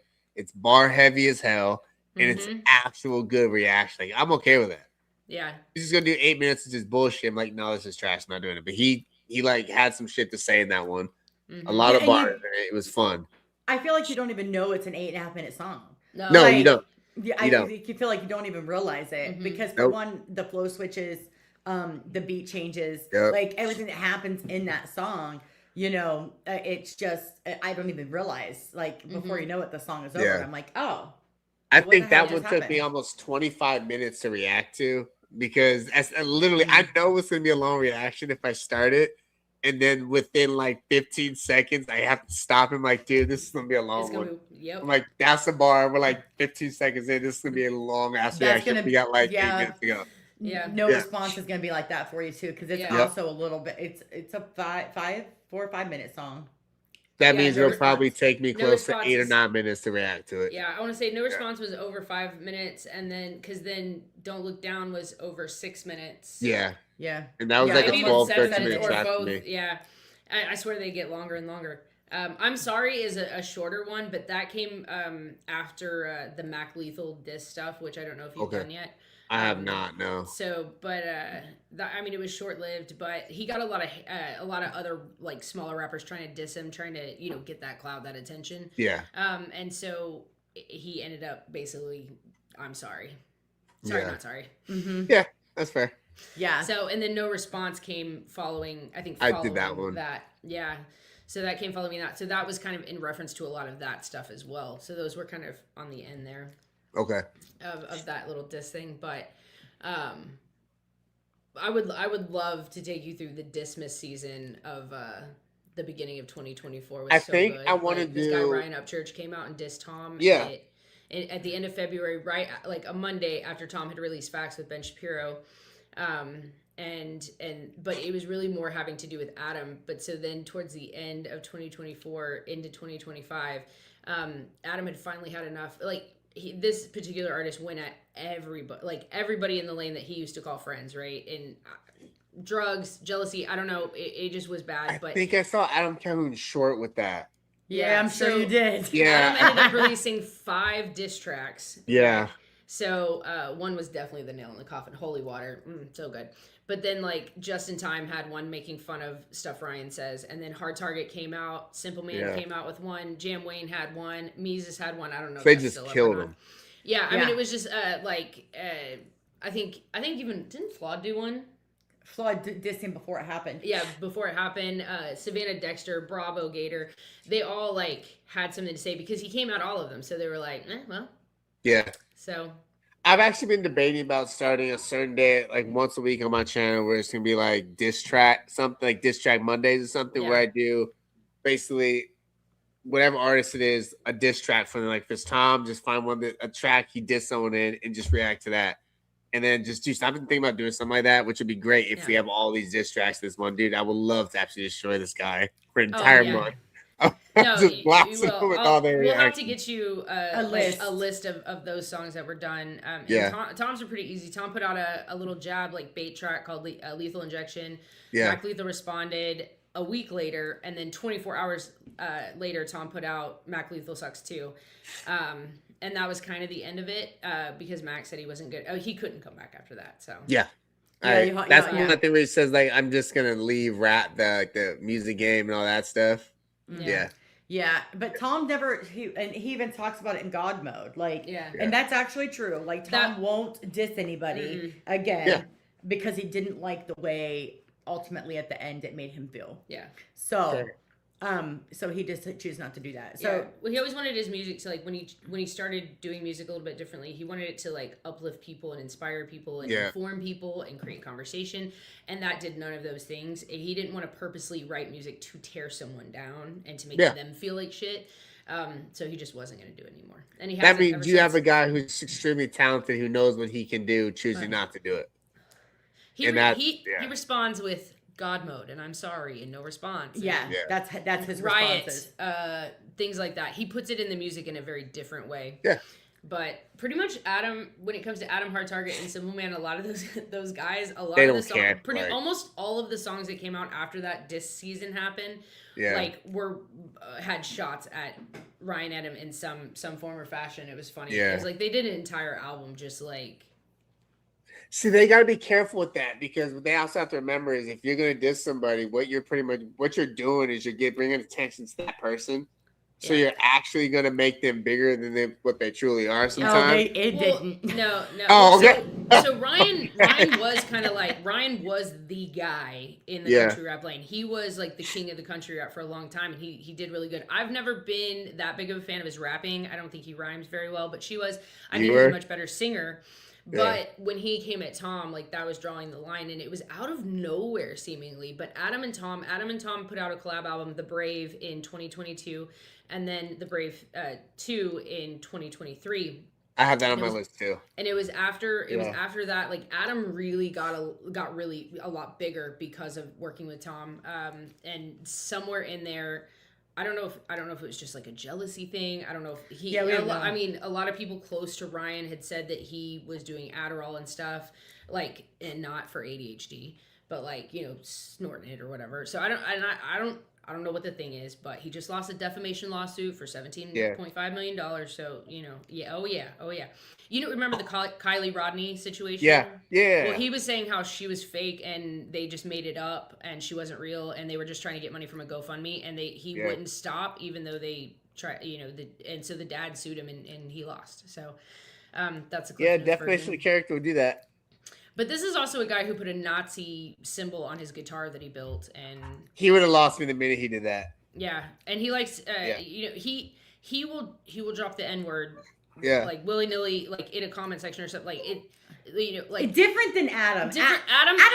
Adam was about that life. Adam's gonna get I saw that and I was like, oh wait, I'm did not hear this correctly. I think you heard him right. Yeah, but I don't even care. Like. Yeah.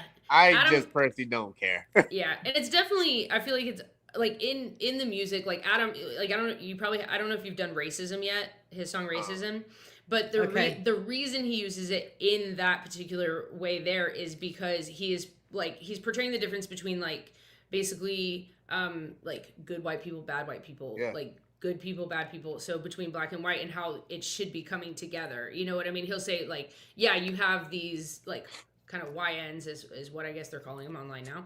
Yeah. But then you have, he's like, what about the black people that are like, that are at home with their kids, that are doing this? Like, there's good people and bad people. Like, we need to come together. Like, so that was the purpose. A lot of people, they hear it and that's it. They don't care what the message Adam was. is black to me.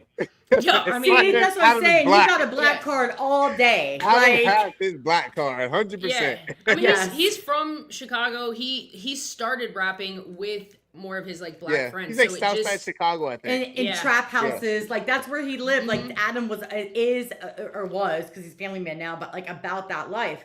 So like for a lot of people, when we hear it, it's like it would be just like me if I heard a black artist say it, right? I'm gonna go right on over it. Like it's just not a big deal. But when that song came on, it was like I was like, in the first bar, I was like, bro. It was the first time, like, dude, what the hell? I was trying to like pause it, but then I was on the wrong screen, and then it was a whole thing. I was like, bro, you gotta warn me first. Like, you gotta warn me up for that one. Like 3 times. The people in the comments were like, yeah, you heard that right. I'm like, oh, I know I did, but I didn't want to comment on it. Because I was like, maybe I did hear it right, and if I did hear it right, now I'm putting him in a bad light, and I'm just gonna let it go. Yeah. And I was like, I'm pretty sure I heard what I heard, but I don't care. I don't care personally. Yeah, here's the thing. Care. Out of all people, he don't care. Like he doesn't give a shit. He's like, if your feelings are hurt by that, bro, it's you. Because to him, he at the end of the day, he's like, it's a word, and people, it's a word. I mean, I think it's like a lot of it is context. Now, I personally won't say it. I don't sing it in songs. I literally which I like the radio edit version because I gotta practice. You know what I mean? Because I don't want to be in the gym and all of a sudden, and then somebody's like, you know what? No. I'm not trying to get beat up, okay? I'm a sensitive, delicate flower. But I am not a sensitive, delicate flower, and I will not filter myself in a song. That's just how that is. Although, have you ever tried to sing Rough Riders by DMX and censor that word? Yeah. Okay, it kind of sounds like you like Tourette's a little bit. Like it's a little. Well, my thing is like, I think it's a double standard. Like, because black people say it all the time, but then they get mad when like white people or Hispanic people say it. I'm like, but you can't say they're wrong if you're going to say the same word and get mad when they say it. It's either you can't say it or you can't say it. And you leave it at that.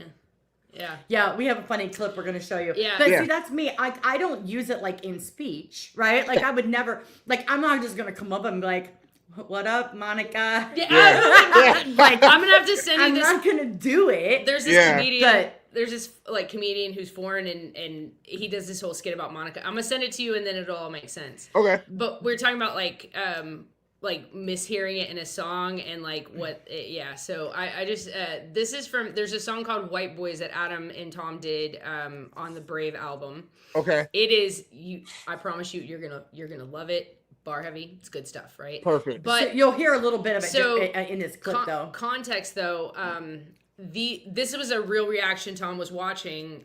Now, I mean, I think he probably did the skit, but the reaction, they really misheard it at first. They eventually do get it. They eventually go back through several times and then they get it. But it was just, the way he did this was so funny.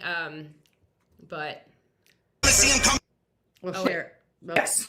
Never. Nope. It's not. In a world where the industry... Like, where'd it happen? What happened? Oh, really? Really, guys? Now you lost it. I know. Well, it's not that far down here. Oh, wait, no. I went too far, I guess. I don't see it. Oh, there it is. There it is. I see him coming hunting camel. Pro Second Amendment and they got tons of ammo. Got a gut full of liquor, lungs full of tobacco. Kind of crack. Wait, hold on. It sounded like he said I got a gun for a nigga.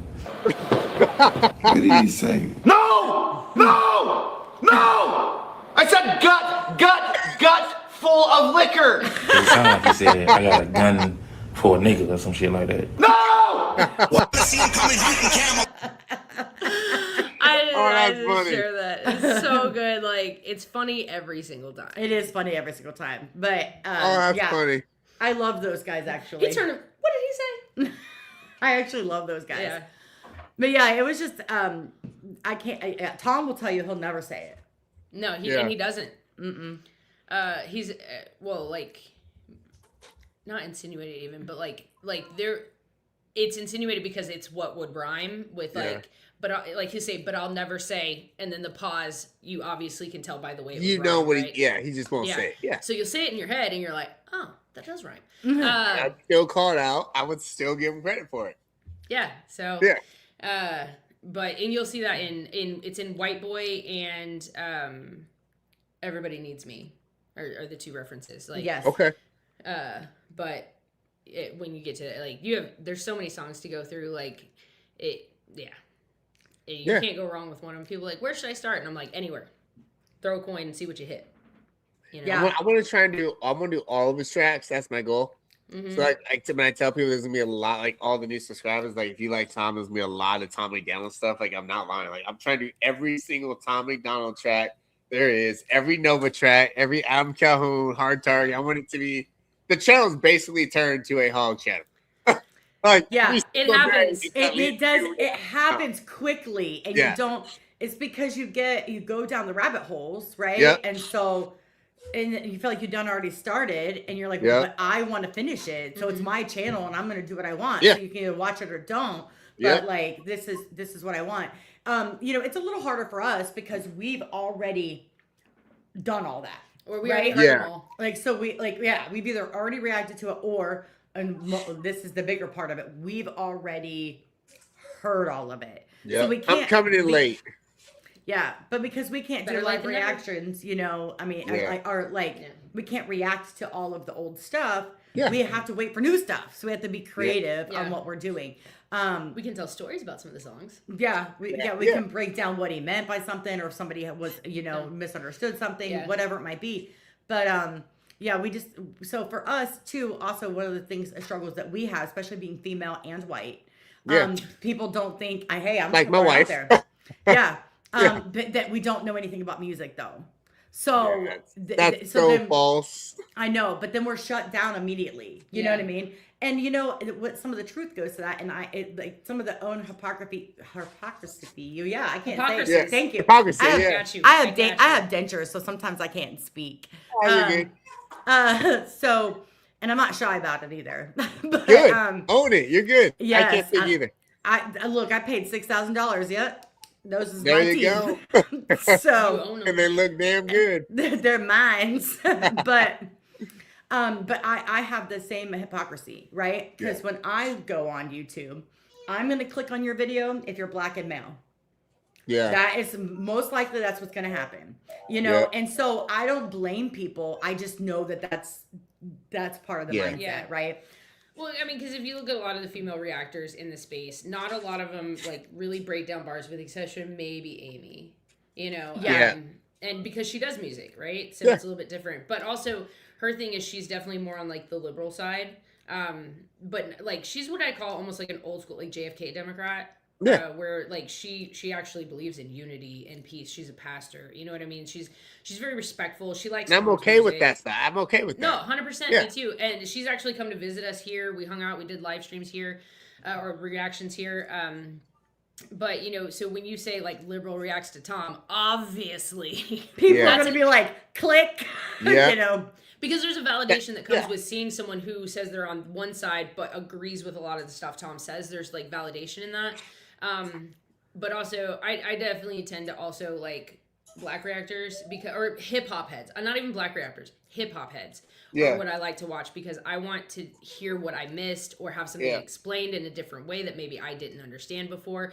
But I like that. So I get it. But it's still a false narrative for them to say like we're you're white though. female, you don't. You guys are great. The crazy part is like I get told like my entire life like you're not black enough and all this other stuff, and I'm like, what are you talking about? Because you don't listen. Like I don't listen to all the hardcore stuff. And I'm not out here like trying to gang bang. I'm like, dude, I'm not an idiot. I'm not doing that shit. I've only dated white chicks in my life. Yeah, as if there's like a black checklist or something, right? No, like that's what they think. Like you're only 3 out of 5. You don't. I listen to country music. I got cowboy boots. I have a Budweiser cowboy hat. Like I do all this other stuff. Like you're not black. I was like, that's fine. Whatever. I really don't care. Because I enjoy sitting by a bonfire, drinking some whiskey, going camping, fishing, hunting, all that stuff. I love that though. Like my son goes to the chicken coop and gets the chicken eggs and all that. Oh, like, I love that. Yeah, well, we do all that stuff and it's great. So I'm like, if that's what it means not to be black, that's fine. Yeah, I have no issue. it's so silly to me. Like as it. Yeah. I don't know. It's like that you have to meet certain requirements to be who you are. That's so weird. I don't know. And I'm not a big bar, right? She'll catch way more bars than I do. Yeah. I think I catch bars because to me that's the punchline, right? So, but it's like the hidden, like the symbolism. Sometimes it comes behind things like metaphors. And like stuff, I will have trouble getting. Like I don't always get it. And I remember we were doing a Simple Man reaction. Well, I don't remember what song it was. Oh, and you were like, oh, it was dogs. It was dogs. It was the club. Yes. It was it was something about put you in the ground or like you'd be eat worm food or in the oven or something like that. Yeah. And so I don't know. I also know is I caught it and I was so excited for myself.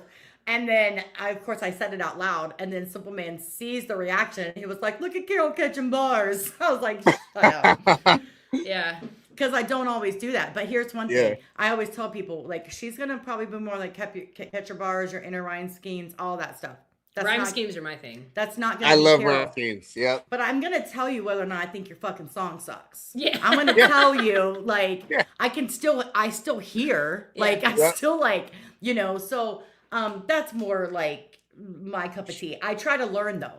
Like, I definitely, like, trying to understand, and I understand way more and listen to music way differently than I ever did before I started reacting to music. Yep. So I appreciate what I go to other reactors, and that's why. Because I'm trying to learn. Mm-hmm. I'm trying to understand. Like, well, okay, so, that's a cadence. Oh, okay, that's a flow switch. Oh, okay, because I don't always know how to, like, use the words or identify it to put it into words. Time. Yeah. It just takes time. You'll develop an ear for it. Yeah, but I notice it, right? Yeah. I just don't always know what it's called. Yeah, there's even older like rap and hip hop songs that I used to listen to all the time, and I'd sing the words, but I didn't really understand it. I didn't know what they were really saying, and now I hear it back, and I'm like, yo, this is even way better than I thought. Like Tupac and was it California? What? Oh, geez, now I'm having a brain fart here. California Love? Yeah, California Love. California Love. Yeah, that one. That's a great song. So I was, I was listening to it came on. I can't remember where I was, but I found myself completely distracted just listening to what he was saying, and I was just like, wow, this is crazy. Like I didn't even understand it when I heard it when I was younger, and now that I do, like I went back and listened to a lot of songs, and I'm like, But I love when you can go so long with the same, like an internal rhyme scheme. I never noticed it before. I knew it rhymed, but I didn't realize that the words themselves didn't necessarily rhyme. Like they didn't end with the same letter or sound or whatever. It was the internal one, the O in the middle or whatever, or the I or, whatever comes. And now that I hear it, it's like when you can say something and make it make sense, but also rhyme those syllables at the same time, that's crazy to me. That's super impressive. A great artist and a good artist, an average artist and a beginner. Yeah, like beginners try and rhyme the last part of a word to every word. It sounds like you can tell they're beginners because it sounds too planned. Yeah, but that expert lyricists like the M's and the Toms and Adam Calhoun, like they will rap it and then it will just drop off a cliff somewhere, and you didn't expect it, but it makes sense. It's like, how the heck? And you know there's a bar there. Yeah. It's like, hold on, wait a minute. Where's the nigga? Go back and try and find it. Yeah. Right. Like I'll get a lot of like brand Where's new Waldo artists, now? Yeah. like new young artists. Like, hey, ENC, can you react to my song?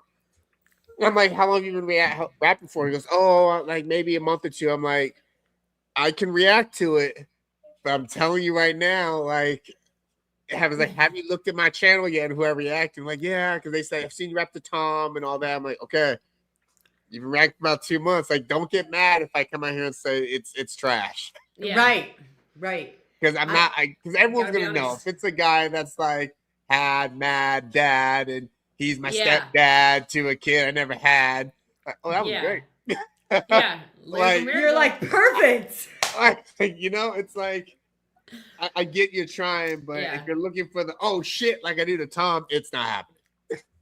Because I look for certain things and Well, because you look at like Tom has a part right before he goes into where he's like where he talks about his family, you know, where it's like really intense, and all of a sudden he's like, "I've been addicted to plenty of pills, born mentally ill," like, and it just like the beat drops off. But that whole long like section, he's rhyming like an O and I, and almost like, you know, do it, lose it, all that stuff is like, that's crazy to me how he could say all of that, make it make sense, and have those same syllables in place for so many words is just only other rapper I know that can do it that well is Eminem.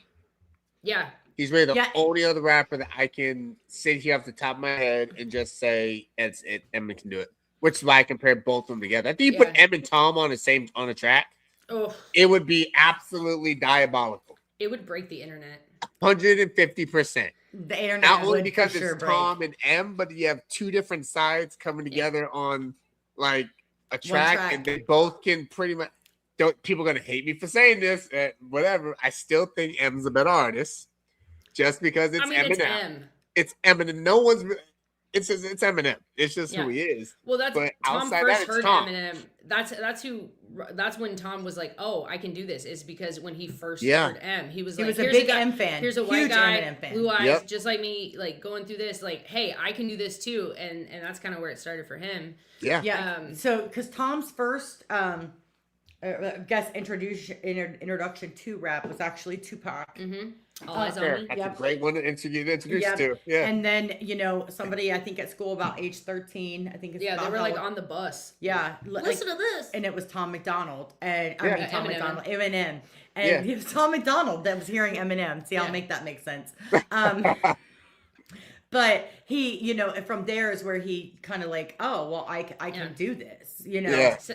But Tom's actually started out writing poetry.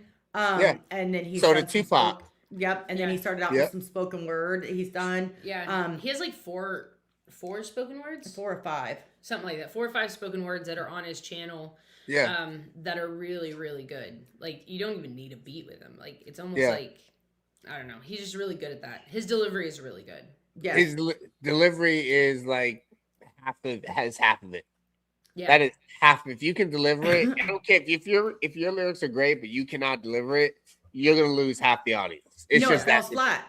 It falls flat. You have to be able to deliver it. I mean, that's most of it right there.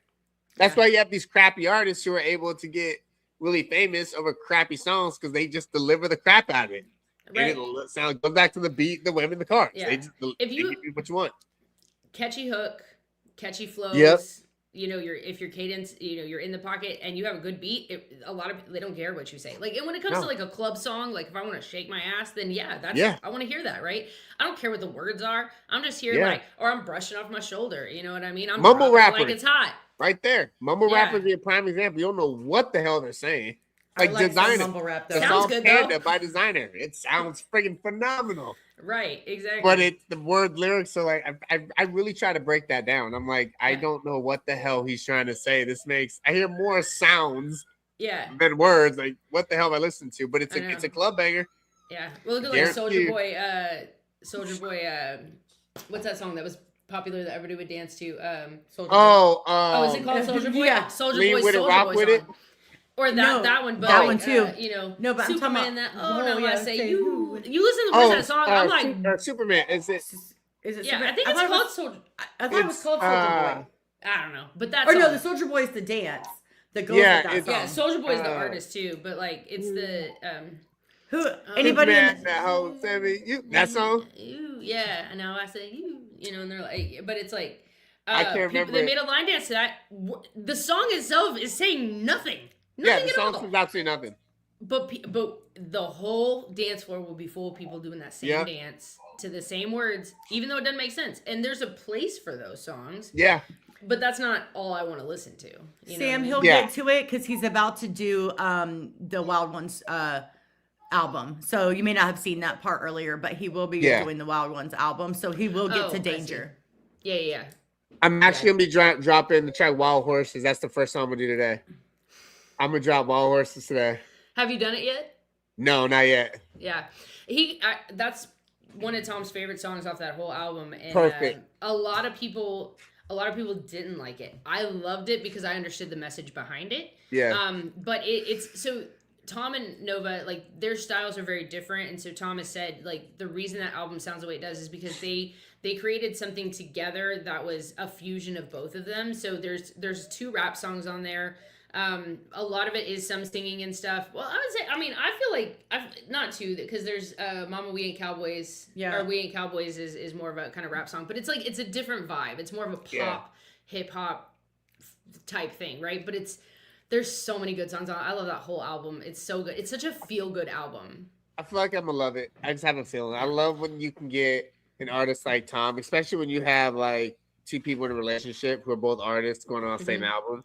I automatically start putting that up on a pedestal because now I'm expecting something great to come from this. Yeah. Then you add Tom to that. Yeah. Yeah. It will be great. And it will be. Yeah. So some context for the album too. When Tom went through a mental breakdown, towards the end of actually 2015 and through most of 2016, and didn't put out music at all, right? Yeah. And so then he finally recovered. Nova had just been dropped from Def Jam record like not too long before that and was struggling to write music. Oh, she was with Def going Jam? through depression. Yeah, she was signed to Def Jam for like 3.5 she'll be years. good. Yeah. Yeah, and so after she got dropped, she was really, really depressed, and Tom had finally started like coming out of his thing well enough to leave.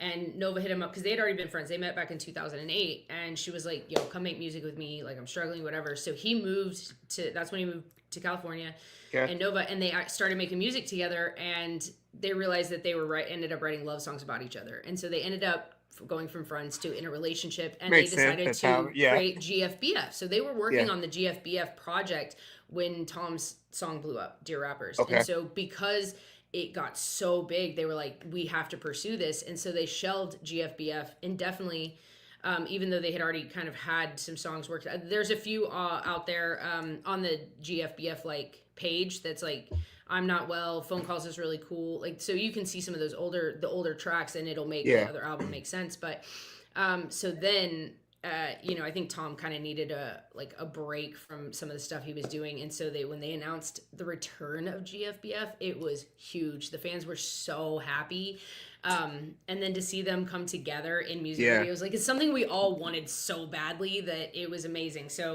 a little context that for that album as you go into it. I'm excited to get into that. Like I'm like stoked for it because I just know it's gonna be a great album. I know all the fans of the channel, all the subscribers have been asking for Nova. And I'm like, you know what? This is the easy way to knock out some Nova and knock out some Tom at the same time. I'm pretty sure we'll love it. Yeah, I think it's even an album that your wife would actually probably like too, because it's very universal in the fact that I feel like because it's couples and a lot of the songs relate around that. I think it's stuff that you both can relate to and can listen to together, which I think is amazing. My wife actually she listens to my reactions because I'm like, hey, you need to listen to the reaction, I need the view for that. Yeah, right. Oh yeah, that's funny. I use everybody. My mom, I get to listen to them. Like everybody that can tap in to do it. And she's like, dude, who is this guy? I'm like, that's Tom McDonald. She goes, he's pretty dope. Yeah. I'm like, yeah, he's pretty cool.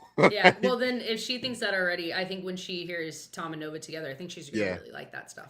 Nova's freaking fantastic. Good. One of the best female rappers, one of the best female lyricists and rappers that I've heard. But like her lyrics are really, really good.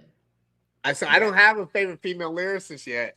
So yeah, like when you hear like she has a song called "Wishing Well," which is probably one of my all-time favorite Nova songs because it was the first song she put out like after being dropped as a solo song. And that was her letting a lot of those feelings out. It's a short song, but she says a lot. I've heard a lot of good things. Someone just in the comments mentioned the track "Flames." I've heard a lot of good things about that track. That is pretty high up on my list to do just because of what I've been hearing about it. That's off Scared of Heights. Scared of Heights. Yeah. Okay. A lot of good songs on there. It's definitely a different type of like. It's different than what Tom does for sure, and you'll see that too. That's fine. But she's just really good at rapping. Then she streams. She does Twitch, like streaming and on Kick and stuff, and she plays games, right? So she's been doing GTA RP, which is the like GTA 5, but role-playing, right? And so What is the new one coming out, by the way? I don't know. I just heard Tom say that the 6th one is coming out. I played the crap out of GTA 5, so I love GTA. But I've been hearing it's so fun. 6 is coming out for like the past 3 years. And I heard it's going to be the biggest GTA they put out. I'm like, dude, it's been like 3 years. Where's this game at? Tom said it's coming soon, so I need to look it up though because I want to play that so bad. I want to play that crap too. So she plays on PC and she created Ollie G, which is first it started out as a British rapper, but now it's just Nova. But so she actually makes actual Ollie G songs, like, and those are out on her channel as well. But those are really really good. Like, they are. I really do like a lot of her Ollie G stuff. So fun. Nice. Yeah, I'm excited to check her out. I think it's gonna be great. What do you look for in an artist? Like what dynamic what are you looking for when you listen to a song? What solidifies that as a good song for you? Yeah, like you're gonna put that on your playlist. A track where I feel like I learned something from it. Like I learned a little more about them. Mm-hmm. Someone who can put words together. Somebody who can make me like jump out of my chair like, damn, that shit was tight. Along with, I know it's gonna be contradicting, but also a good beat because you have to have a good beat. Mm-hmm. I'm big on a catchy chorus. You can actually fool me as a reactor. I'm gonna be telling y'all this. So you can actually fool me as a reactor if you have a beat that is or a chorus that is catchy as shit.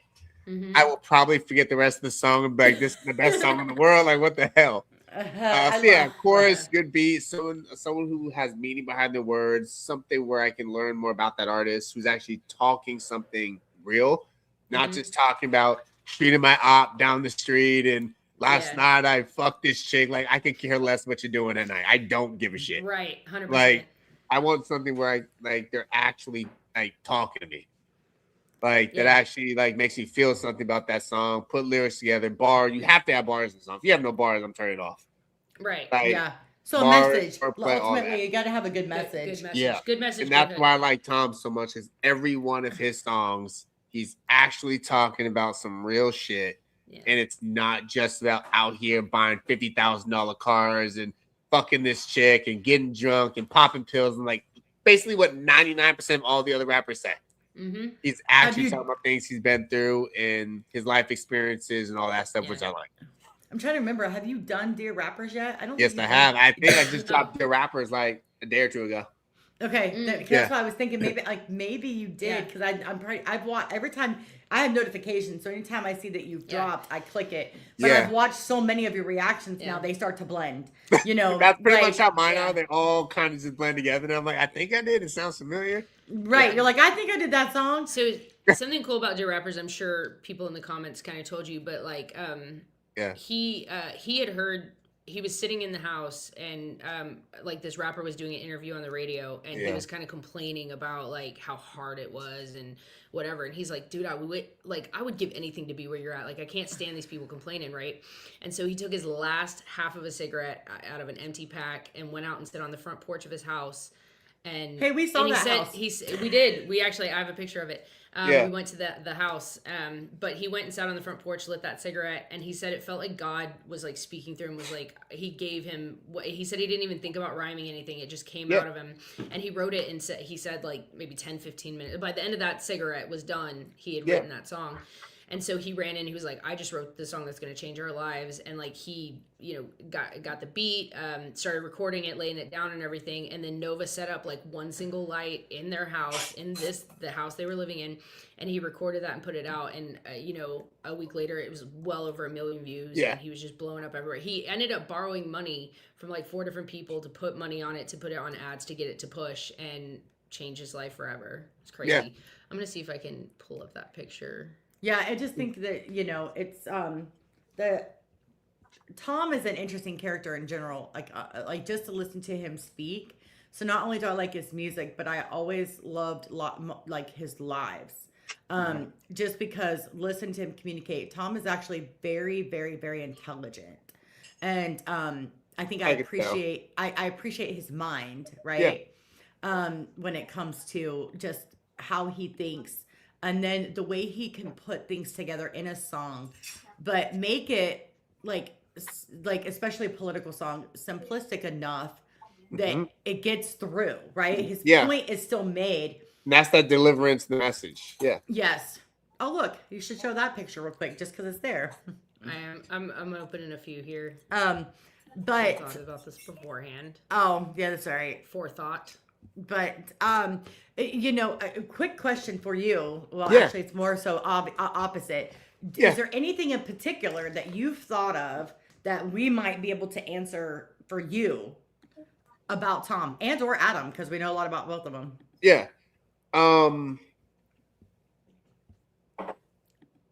Did Tom ever, because I know a lot of artists when they first come out, before they become all famous and big and have all these millions of YouTube followers and all that, how did Tom ever get into, this is gonna sound weird, was he ever in like battle rap, or was he ever doing like underground like rap and stuff like that, or was it just like how did he get started initially? Like what got him started in this whole thing initially? Well, Tom was rapping. Well, he was already kind of making music and poetry, but he was actually a pro wrestler in Canada for quite a while. Like, probably from about like 16 to say 26-ish maybe, but it was close to 10 years, I think. But he had a lot of injuries and stuff that ended up like, and there was a lot of drama within it and everything. So he ended up having to retire from that. And so he's like, well, I'm going to put my time and stuff into rapping. And so he ended up, he wanted to get on a show, and this is actually how he met Nova. So, but he wanted to get on a show. He couldn't get on a show. And so he was like, well, I know this girl Nova that throws shows. So like email her or whatever. And so he emailed her and was like, hey, can I get on your show? She said, send me a couple of songs. So he did. And she was like, all right, you can be on the show. And you have to meet me though to put out flyers. And Nova was in Def Jams at this point, right? No, this is before she was signed. Yeah, before she was signed. Yeah. Okay. So, and so she put him on the show. That was the first time they met to hang out flyers. And they said it was almost like love at first sight, but they just stayed friends for like ever. So, because he didn't move to LA until 2016, but they had met back in 2008. So yeah, and this rap show she was throwing was actually back in Canada because they're both from Canada. Mm-hmm. So yeah, I saw that. Yeah, what part of Canada? So, Tom's from like what was it? Edmonton, Alberta. Oh, okay, yeah. Okay. I don't even know why I know that. I knew that. I'm not surprised you know. That's why I asked y'all. Yeah. I'm like, you knew that. I knew that. So this is the actual house that he wrote Dear Rappers at. Oh, nice. Okay. That was their house in LA that we went to. And then this was us at the tattoo place after we got our tattoos. Nice. And Nova, because she's the best. I think I've seen that picture. Yeah. And then this was us at dinner that night. Little selfie Tom took. So, but yeah, so it was cool to see that house where it all like started and everything. Yeah, it was really cool to go to the house. Yeah, they just have the coolest story that's been spanning for so long, damn near 20 years almost. You know, that's just crazy. Does Tom ever go on tour? Or no? He used to. Not so much anymore. Yes. Yeah. Well, so he the last tour he was supposed to do, they were actually in 2020 they had planned they were going to go on tour with I think it was in 2019 technically. He was supposed to go on tour with Falling in Reverse. Okay.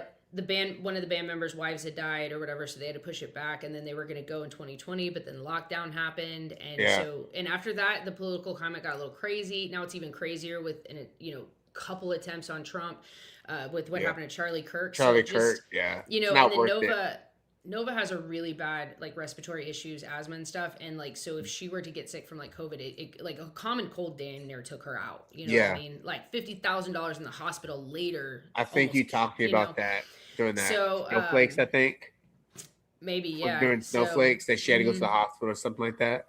Yeah, like I mean, it can be very bad. She has very bad allergies and stuff. So like for a while they didn't go anywhere because he wanted to protect her. But then I feel like. For me, I feel just like with the way the world is right now, it just, I don't know. Yeah. Like I was really nervous. Adam just went on tour last year and we were really nervous for him because you never know who might show up at your show. You know what I mean? So Adam went on tour so Charlie Kirk was murdered in the beginning of September. Yeah. And Adam went on tour at the end of September. Yeah. So within the same month. And so because we had tickets to shows and I was wondering like, hey, I wonder if he'll cancel because I almost feel like he should, right? Yeah. But he did not because he said, I can't live my life that way. I won't, blah, blah, blah, blah, blah. Now with that being said, not taking Tom and Adam is kind of comparing apples and oranges because Tom is way more politically charged than Adam is. Tom has far more followers, you know what I mean, a bigger following than Adam does. Yeah. So I can only imagine like the venues that Tom would have to perform in versus the venues that Adam performs in. Yeah. Not saying that any is lesser because if anybody knows, because I know my chat knows, I love Adam Calhoun. Mm-hmm. Yeah. Absolutely love Adam Calhoun. I used to actually have the biggest crush on Adam Calhoun. Oh, That's actually a funny stories about that. So, and it was actually a funny story because she actually ends up like basically telling Tom, and Tom or Adam are like this, okay? They're besties, yeah. So, and then it got brought up again like a couple days later when we were at the tattoo shop, and he goes, "What's your husband think about this crush you have on Adam?" And I was like, well, you can have a celebrity crush. It's fine. Yes, that's what everyone has one. I called it a married crush, right? Yeah. I'm not lusting after the man. Like, I just think he's very attractive, so I have a little crush on him, and that's all. I like his aggressive rap, all that things. That aggressiveness is very attractive to me. I love tattoos. My husband has none. Okay, so there's just there's just a thing. It's just a thing. That's all. So very innocent. Then I met Adam, and then everything kind of changed a little bit. Because at that point now it's not just this guy on my computer screen. Like now I know him, and so like it changed everything. Yeah. Do I still think he's a good looking guy? Sure, but do I really think about it? Like, am I really like he doesn't pop on my screen, and I'm not like, hey, what's up? Right. Like, it's just hey, it's just Adam. It's just it literally changed the dynamic. So it's different when you become like friends or even acquaintances with somebody like you know them personally. It's a little bit different. You push past just looking at the physical aspect. You just look at him like a good looking friend. Yeah. Well, because the first time I met Adam, I'll tell the story. It's fine. So I walk up to Adam, and we were at Redneck Rave last year. It's not the first time you talked to Adam, though. It was not the first time I talked to Adam. That's a good story. Yeah. But I walk up to Adam at Redneck Rave, and I was nervous. And I kept flipping my hair. Yeah. Just that girl. She comb it down and then flip it back. And I just kept playing with my hair, talking to Adam. It was so funny because I was so nervous. And I have met, at this point, several artists, never been nervous. Because I didn't have a crush on any of them. Yeah. Like, it was very different walking up to Adam the first time. Because the first time I met Adam, for one, he's standing there. Let me paint the picture for the audience, okay? Yeah. No shirt. Especially for the females. He's standing there with no shirt on outside in his buffness. And she goes, "There's Adam." And I'm like, "Where?" I'm looking this direction. Adam's over here. No. And I have like the camera ready to go because I want to film it, right? And I'm like waiting for her, right? What's your reaction to it? Like, well, there's Adam. She goes, "Where?" And I'm like, "Right there." Like, did you not see the half naked man standing right in front of you? So covered in tattoos. I turn, but we were walking as this conversation is happening. Yeah. I turn my head and I spot him and I froze. I literally just stood, like both feet planted. I was like, that's Adam Calhoun. Make a job on the ground. She's like, "I know." And I'm like, "No, that's Adam." She's like, I know. So I refused to walk up to him. So we go over to my friend Tim, And Tim is good friends with Adam. Yeah, he's good friends with Adam. But Triple T, I don't know if you've heard of him. If not, you should check him out. Love him. Okay. You said Triple T? Triple T, yeah. Okay. But so I go over to Tim, and Tim was like, "You ready to meet Adam?" And I was like, "No." Too bad. And he was like, he literally goes, "Girl, come on." And he like grabs me and makes me start walking over to Adam. Now here's the funny part of this whole story. This is my favorite part. He's telling Adam how much I love Adam. He's talking about how much I blah, blah, blah, blah, blah. But then at the very end, he was like, "But they're huge Tom McDonald fans." I was like, yes, exactly. You can't say that. You could have left that part out. I was like, yo, don't do. You're like, basically, you just said she loves you, but she loves Tom she loves him more. Yeah. Yes. I'm like, that's what you just took everything you said and etch a sketched it away. Like, it just shook up the exercise. you just got rid of it. So that was my first encounter with Adam Calhoun. Well, it's funny. So we get pictures with Adam or whatever, and we're walking. So I'm trying to send Tom the picture that I took with Adam and that she took. One picture goes through. It's the one with me and Adam.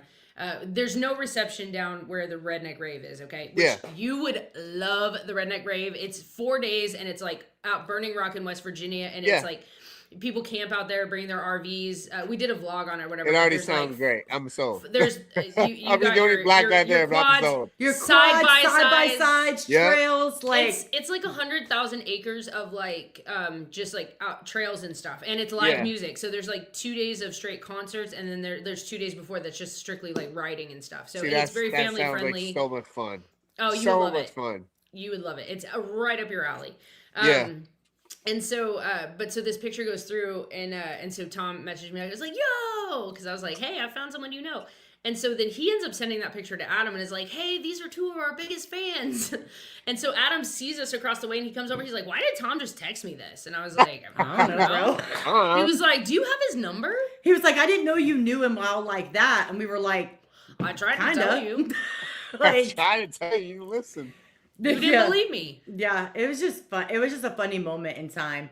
Yeah. Good times. And then I think Tom we went to Adam's concert, and Tom I think let Adam know like, hey, like Lacey and Carol are gonna be there, and then Adam comes out from the stage, and he's like, kind of like working the crowd at that point, but then he sees us, and so he immediately just walks over. We get like high fives, blah, blah, blah, blah, blah. Yeah. It's just funny because they're both actually really great dudes. They just get a lot of shit on the internet. Yeah. But they are very great guys. They're both actually very humble too. So it's just kind of, unless you got to flex like Adam just recently did, but they all have a good flex song, right? Yeah. But for the most part, they're and like in person, believe it or not, Adam Calhoun is actually kind of shy. He is. So, it just kind of, it's funny to think about it, but he is kind of shy. Tom was exactly the way I expected Tom to be. Like, no different. Yeah. Like, absolutely no different. Like, even at dinner, like, he said some wild shit very loudly, and I was like, yo, we're in a restaurant. Like, bro, watch your freaking mouth. And then at the tattoo place, too. Yeah, like, he was like, like, the artist was tattooing Tom, and Tom was like, so, are you into any of that woke shit? I was like... That's the worst time to ask someone to get a tattoo done. I am. It was so funny. Or what do you think about that woke shit? I think that's what he said. Yeah. What do you think about that woke He's shit? Like, all these liberals. Oh and my God. Yes. We're about to get beat up in the middle of the night. We're about to die. Like, it's a good thing you brought your fast car. Yeah. We're going to need to get out of here. We're going to have to just get on that fast car like a bug, though. There's not enough room for both of us. No, I will hold on to the top by the windows. Go! Go. I will. Hands on either side. I don't know. My arms might not be long enough, though, because I got real short little arms. Mm-hmm. It was just so funny. Because even when he got out, like when we first met Tom and he got out of the car, honestly, he got out and we both were just like, what up, bro? Oh, it's Tom. Like, yeah. Literally, it's how it happened. Like, Nova got out first. We got hugs from Nova. Yeah. And I was goofy. I was like, ah. And then she, ah. And then we're like, hugs. So. Yeah. And then Tom gets out of the car and hugs. And then it was like, then he I didn't want to use the word scolded me, but it was funny. Yeah. So I didn't know how I was going to react meeting Tom for the first time. Okay. So, because there's a connection that, like a friendship connection you have with Tom. And so he knows a lot about my life. Okay. Yeah. And some and personal parts of my life that I don't share with the internet. So he's like this little brother type person to me. So I was like, oh my God, it'd be kind of like finally meeting like this like long lost like little brother, right? Because I'm older than all y'all. All right. But not that much older than me. But I'm 10 years older than Tom. So but he gets, I have my husband wait by the rental car because I wasn't sure how I was going to react. And I didn't want to be like bawling. Embarrassing stuff in front of your husband with him? Yeah. Yes, pretty much, right? Uh-huh. So I had him wait by the rental car. Yeah. Tom gets out, but it was so like very natural, like, hey, what up, bro? Blah, blah, blah, gets hugs. And he literally looks at me and goes, where's your husband? And I was like, over by the car. And he goes, you made your husband wait by the car? And I was like, it looks bad, but I get why you did. Yeah, I was like, 100% looks bad. Yeah, but so then I was like, I motioned for Mike to come over, but it was just funny because the look that he gave me was like very like you made him wait by the car, and I was like, there's no way on this planet I could ever ask my wife to wait while I go talk. It would never happen. She's like, yeah, no, I'm coming. Because I want to see exactly how this is going to turn out. I'm like, I don't. Yeah, well, luckily my husband's not that type, or he'd have been over there with a camera. Like, let's see how this goes. Yeah. Like, but I mean, it was fine, and I was fine. I just wasn't sure. I mean, I was freaking crazy giddy when I met Adam, so I'm like, am I gonna be all boo-hooey meeting Tom? Like, I didn't know how I was gonna react to that. Yeah. Because of course, the first time Tom ever read a comment of mine. This is another kind of embarrassing story for me. So Tom was talking, and I meant it in a very innocent way, but Tom was talking one time in a live, and this is back when he only did lives on Facebook, and he was talking in a live, and he was talking about like how tired he was and the dark circles under his eyes or whatever it was. And I was like, oh, whatever, Tom, you're still handsome. Meaning no, very innocent. But that's the first interaction I ever had with Tom. The first comment he ever read of mine was that one. That's the comment. And I was like, that one had to be it. Yeah. That was it. Yeah, that's to the entire live stream. To the entire live stream. Perfect. Like, yeah, I was like, well, all right. Fangirled out a little bit though, because he read my comment for Roasted. I lost all my words when I got a comment from him on my reaction video, so I get it. Yeah. It happens. Totally, it's I quit fangirling out a long time ago, but I wasn't sure, like in that first interaction, meeting in person, how that might go. But I was completely fine, Yeah. I mean, at that point, it just. But yeah, it was just fun. It was just a fun time. I'm trying to think of anything embarrassing that I can say about Lacey, but she's always usually. She keeps it together. Yeah, sort of. Yeah, it does kind of, sort of, until I like holler at just in time because they were all working out, and then made her put her on the spot. I was like, they were lifting weights. They were lifting weights, and I was like, I want to lift weights too. But she wouldn't say nothing, so I was like, hey, Justin. Lacey wants to lift weights, and I was like, bitch, shut up. Yeah. And so he comes over there or whatever, and it's funny because it's like I can't remember the name of it, but it's like it kind of has the for your hands, like you could do curls with it. Yeah. It has like more of that curve in it, right? One of those bars. So it was a short kind of bar.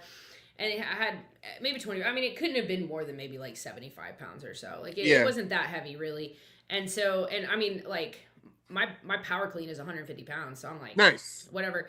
But they were doing some stuff, and it's funny because he went like he was going to pick it up, and I just picked it up and popped it up. Yeah. And then started pressing it, and he was like, oh, okay. Yeah. Didn't expect that. Right. Now he's like, well, shit. Now I gotta do it. Yeah. It was just. I'm not doing tricep extensions over my head with it. That's a little much for my little labrum torn shoulders. But yeah, that was a fun time. It was just fun. Yeah, because the first time we met Justin, I was like, is that Justin Time? Have you done anything of his yet? Do you know who he is? No, not yet. Okay. There's a lot I need to do. Yeah, I know, it's fine. The big one I jumped into, then I started going hard. Well, no, it was hard target first. then Tom, and then Adam Calhoun, and Simple Man, and then I'm now flooding down the rabbit hole.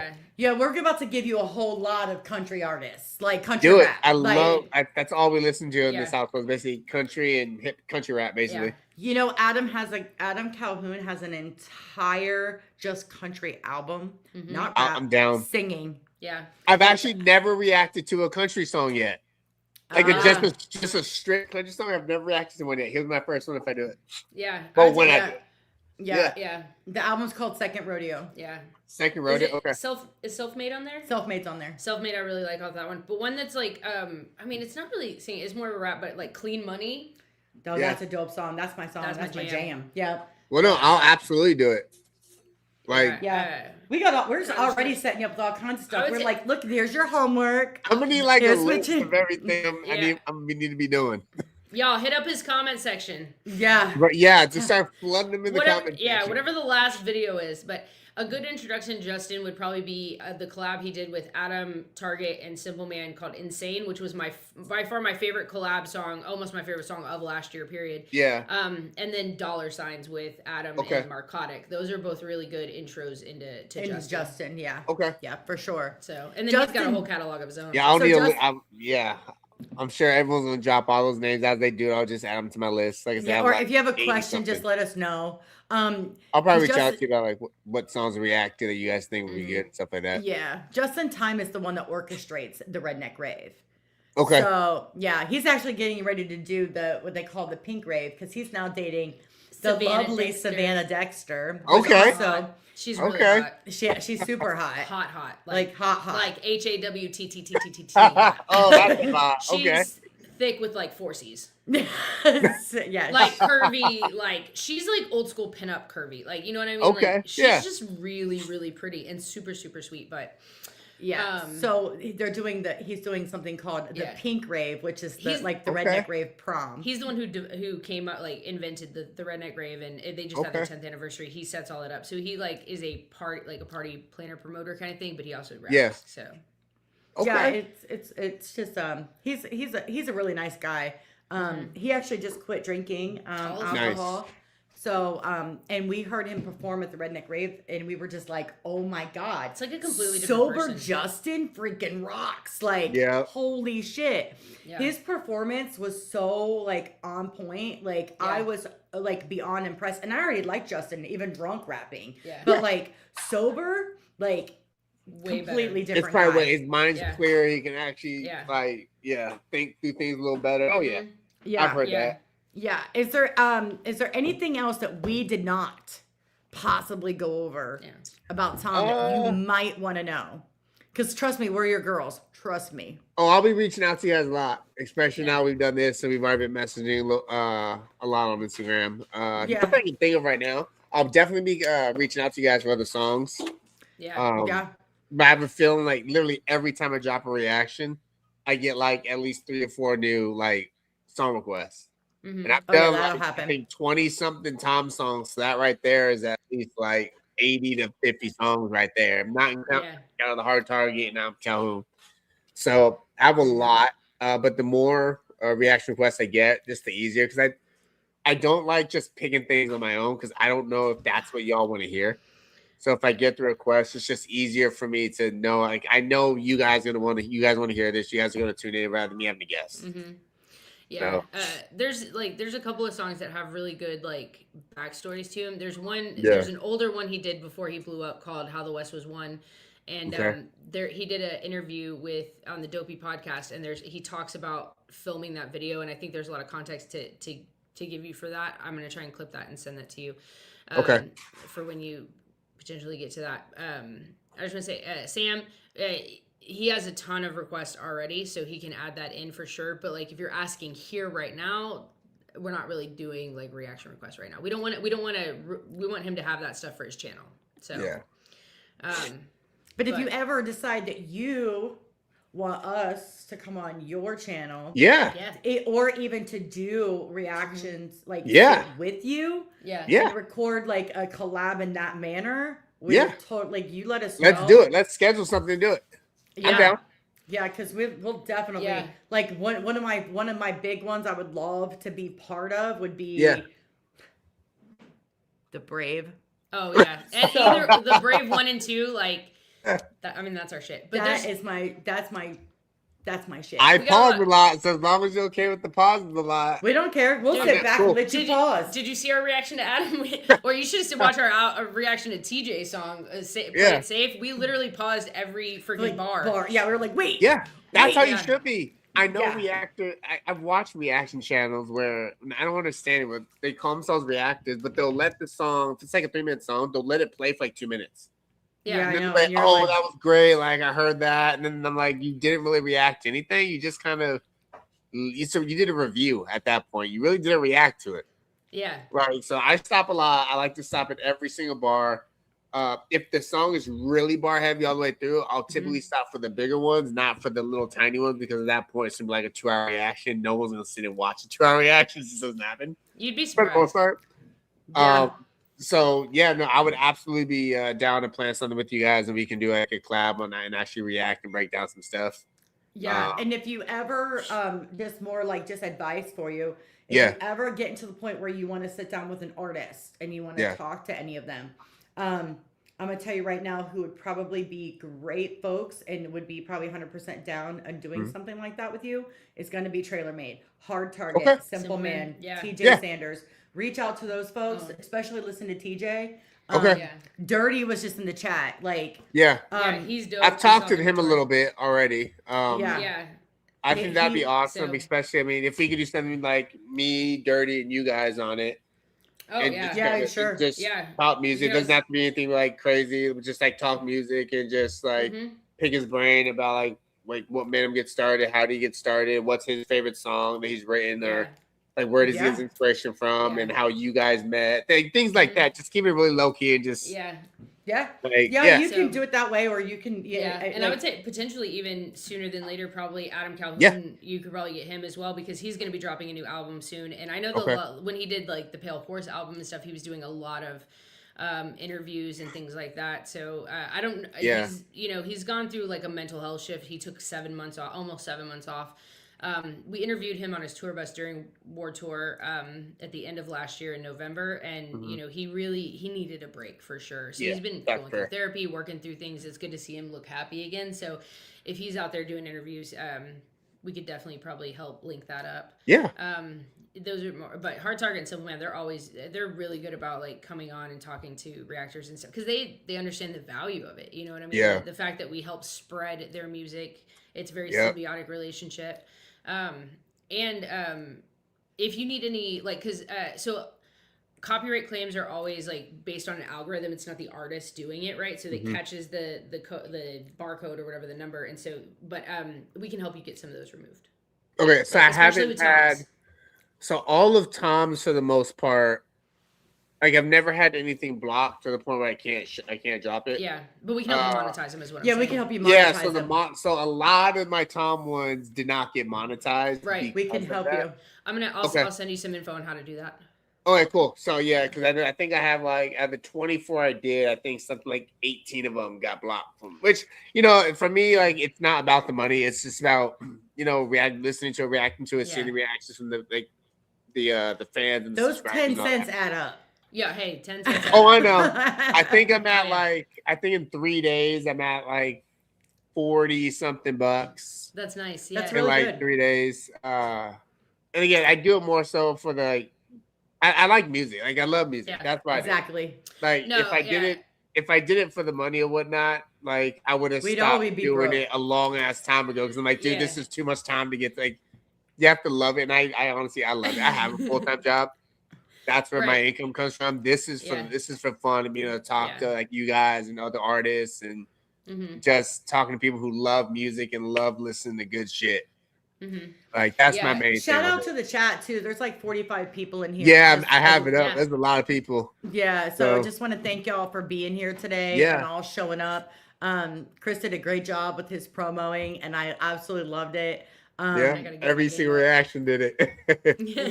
It was tough. Like we're really bad about that sometimes. Well, I try, I do content and social media for my gym as well. So and we're about to do like a bring a friend week. And so I'm starting to create content for 2 weeks of promo starting on Monday, plus during the thing. So, you know, it's like, oh man, I need to get this out. I need to get that out. But if you ever need me to or like promo anything for you guys, like, it doesn't have to do with me at all. Like it can deal with anything you guys are doing, even with another artist. Let me know, and I will shout it out on my my channel whenever I do a video. I appreciate that. I'll do that 100%. So we are going to be setting up. We had planned. So last year when we interviewed Tom was in September, and we talked about doing a part 2. And then we kind of, while we were at dinner, we were telling him about how we turn it into like this Hangover Gang hangout, and how people will come and we literally just jam out to music and talk about Hangover Gang stuff. And he was like, "Oh, I'd do that." And so we were like, "Oh, so we're gonna hopefully get Part 2 is coming. We're trying to nail down a date with him, so that'll be really fun. I kind of slid that in earlier, a reminder. Shoot out. Oh yeah. I will definitely slid Tom a reminder, guys. I did. I did slide him a reminder. Yeah, he's he's a busy dude. So busy, like especially Sometimes. when you do everything yourself. Yeah, you know, you don't have someone doing it for you. We'll appreciate let me know too. whenever you get the time and date for that. I'll just mention in my channel that you will be doing that and try and send them your way if they, you know. But I'm pretty sure we have close to probably the same subscribers. Probably on the channel. They're probably the same, but still, it doesn't help. I mean, it doesn't hurt to say it twice. If they're watching my show and yours, it just gets in their head, you know. And I'm sure they're all going to want to be over there to listen to that. Yeah, I think last time we had Tom on, because we do have Tom on live. We don't do it pre-recorded. He was on live last time. And I don't remember. We had well over 200 and some people in the chat, and we had less subs then. So I can only imagine what our chat might look like now. So all of my mods will be on standby. Hands on deck. Yeah. If I'm not working, I'll absolutely jump in. I'll watch that live. If I'm not working, Yeah, because at this point, we're kind of at the mercy of Tom. So it's like whenever he's available is when we will be available. Like we'll just make that happen. So, but we're still waiting, and I'm sure we'll eventually, get a date. But we try not to push too hard. We know he's just doing this song, and then he had the merch drop, and then that, of course, there's probably the tail end of that. Yeah. And so, and I did talk to him briefly today, and he is really busy. So, and if anybody out there, if you are not subscribed to ENC right now, please go over to, did any put it, can we get a mod or somebody to put his link in the chat? I haven't seen. Actually, I think I can. Hold on. I'll get it up. But go over there, subscribe, check out all of his videos, membership, drop the comments. They help. Thank you, Sonia. I appreciate it. And then we're going to grab that real quick and get it in there before we end up closing the live out. So that way people have time to grab it. That way we can make sure that people know who you are, can subscribe. I know some people are the same. I know I sent some people over that ran over and subscribed. I appreciate it. Because I loved when I saw them in your comments. I'm like, I came over because I'm speaking lyrics. And then those are the same people that decided to go after those haters that was in there. Yeah. All right. So, I just posted the link. If one of the mods could pin it to the chat, that'd be fantastic. Yeah, I think I'm at like 5,666 subscribers right now. We're trying to hit the 10,000. Fantastic. You'll surpass us for sure. We climb really slow. Yeah. Were you at like 5,700 something? Yeah. Yeah. Okay. Yeah, close to we'll it. see. So, yeah. It like depends. Like I said, we didn't have the whole rabbit hole to go down, so we only really do new songs and stuff. But now that we've kind of created this space, this is where we live and we're comfortable there. Like, I liked my favorite topic is always going to be Tom McDonald. So that's my favorite topic. We do all down. It's Yeah, it's my favorite topic. Tom and Adam. You give me Tom, Adam, and Trailer Made. And it's a good pretty time much for what me. it's turning into on the channel. That's pretty much all it's been for like the past month. Yeah. Yes. Pretty much all Tom McDonald, and I'm getting like I'm averaging like 50 to 100 subscribers a day now. That's awesome. Yeah, which is good, and it's all hot fans, which is awesome. We see a pretty big jump in subscribers whenever we release like a Tom reaction. But this last one though, because usually our Tom reactions really quick get like thousands of views, and this last one like we didn't hit the algorithm. Like we didn't even get it. We didn't even get 1,000 views, which is really surprising because Tom actually commented in it, and most of the time people like flock and we'll see that, but they didn't. Like I don't know what the hell happened. In that particular video, but it just dropped out of the algorithm. So most of my Tom reactions will average anywhere between 3 to about 1,000 views. I have some that are like 5K. Oh, right now. shout out JC Fresh. We were actually going to be on JC Fresh's channel tonight. Nice. And we're going to be interviewed for I know. First time by JC Fresh. Yeah. So, Nice. 6 p.m. I appreciate EST. it, JC Fresh. Thank you. yeah. So, yep, we're going to be on there tonight. So, just we always like I told you before, we like to do like the networking you know, when it comes to other reactors. I always when I look for reactors to Tom, I have to feel somebody's genuine and understands music, because I see too many fake people that will do Tom just for views, just for subs, and then what will happen is that then they drop off. And then they'll either turn on him or whatever. I've seen it too many times. So I really like when I find, you know, what I consider genuine folks, which is what I definitely saw in yourself. So I definitely appreciated you, Absolutely. you know, taking the time to even chat with us in the first place. 100%. 100%. We appreciate you being here. I just want to make sure, did you have any other questions that you had for us or anything we could help you with? No, I think right now I'm good. It's just, you know, keep going strong with the reactions, and like I'm actively looking for Tom reactions, which is awesome, because I genuinely love listening to his music. There's so much music. Like, I'll get requests, and I'm like, I'll do it because you asked me to do it. And I'm listening to him like, it's all right, and it's hard to really get hyped up, but it's so easy to get hyped up with Tom because like literally like him and I feel like think the exact same way.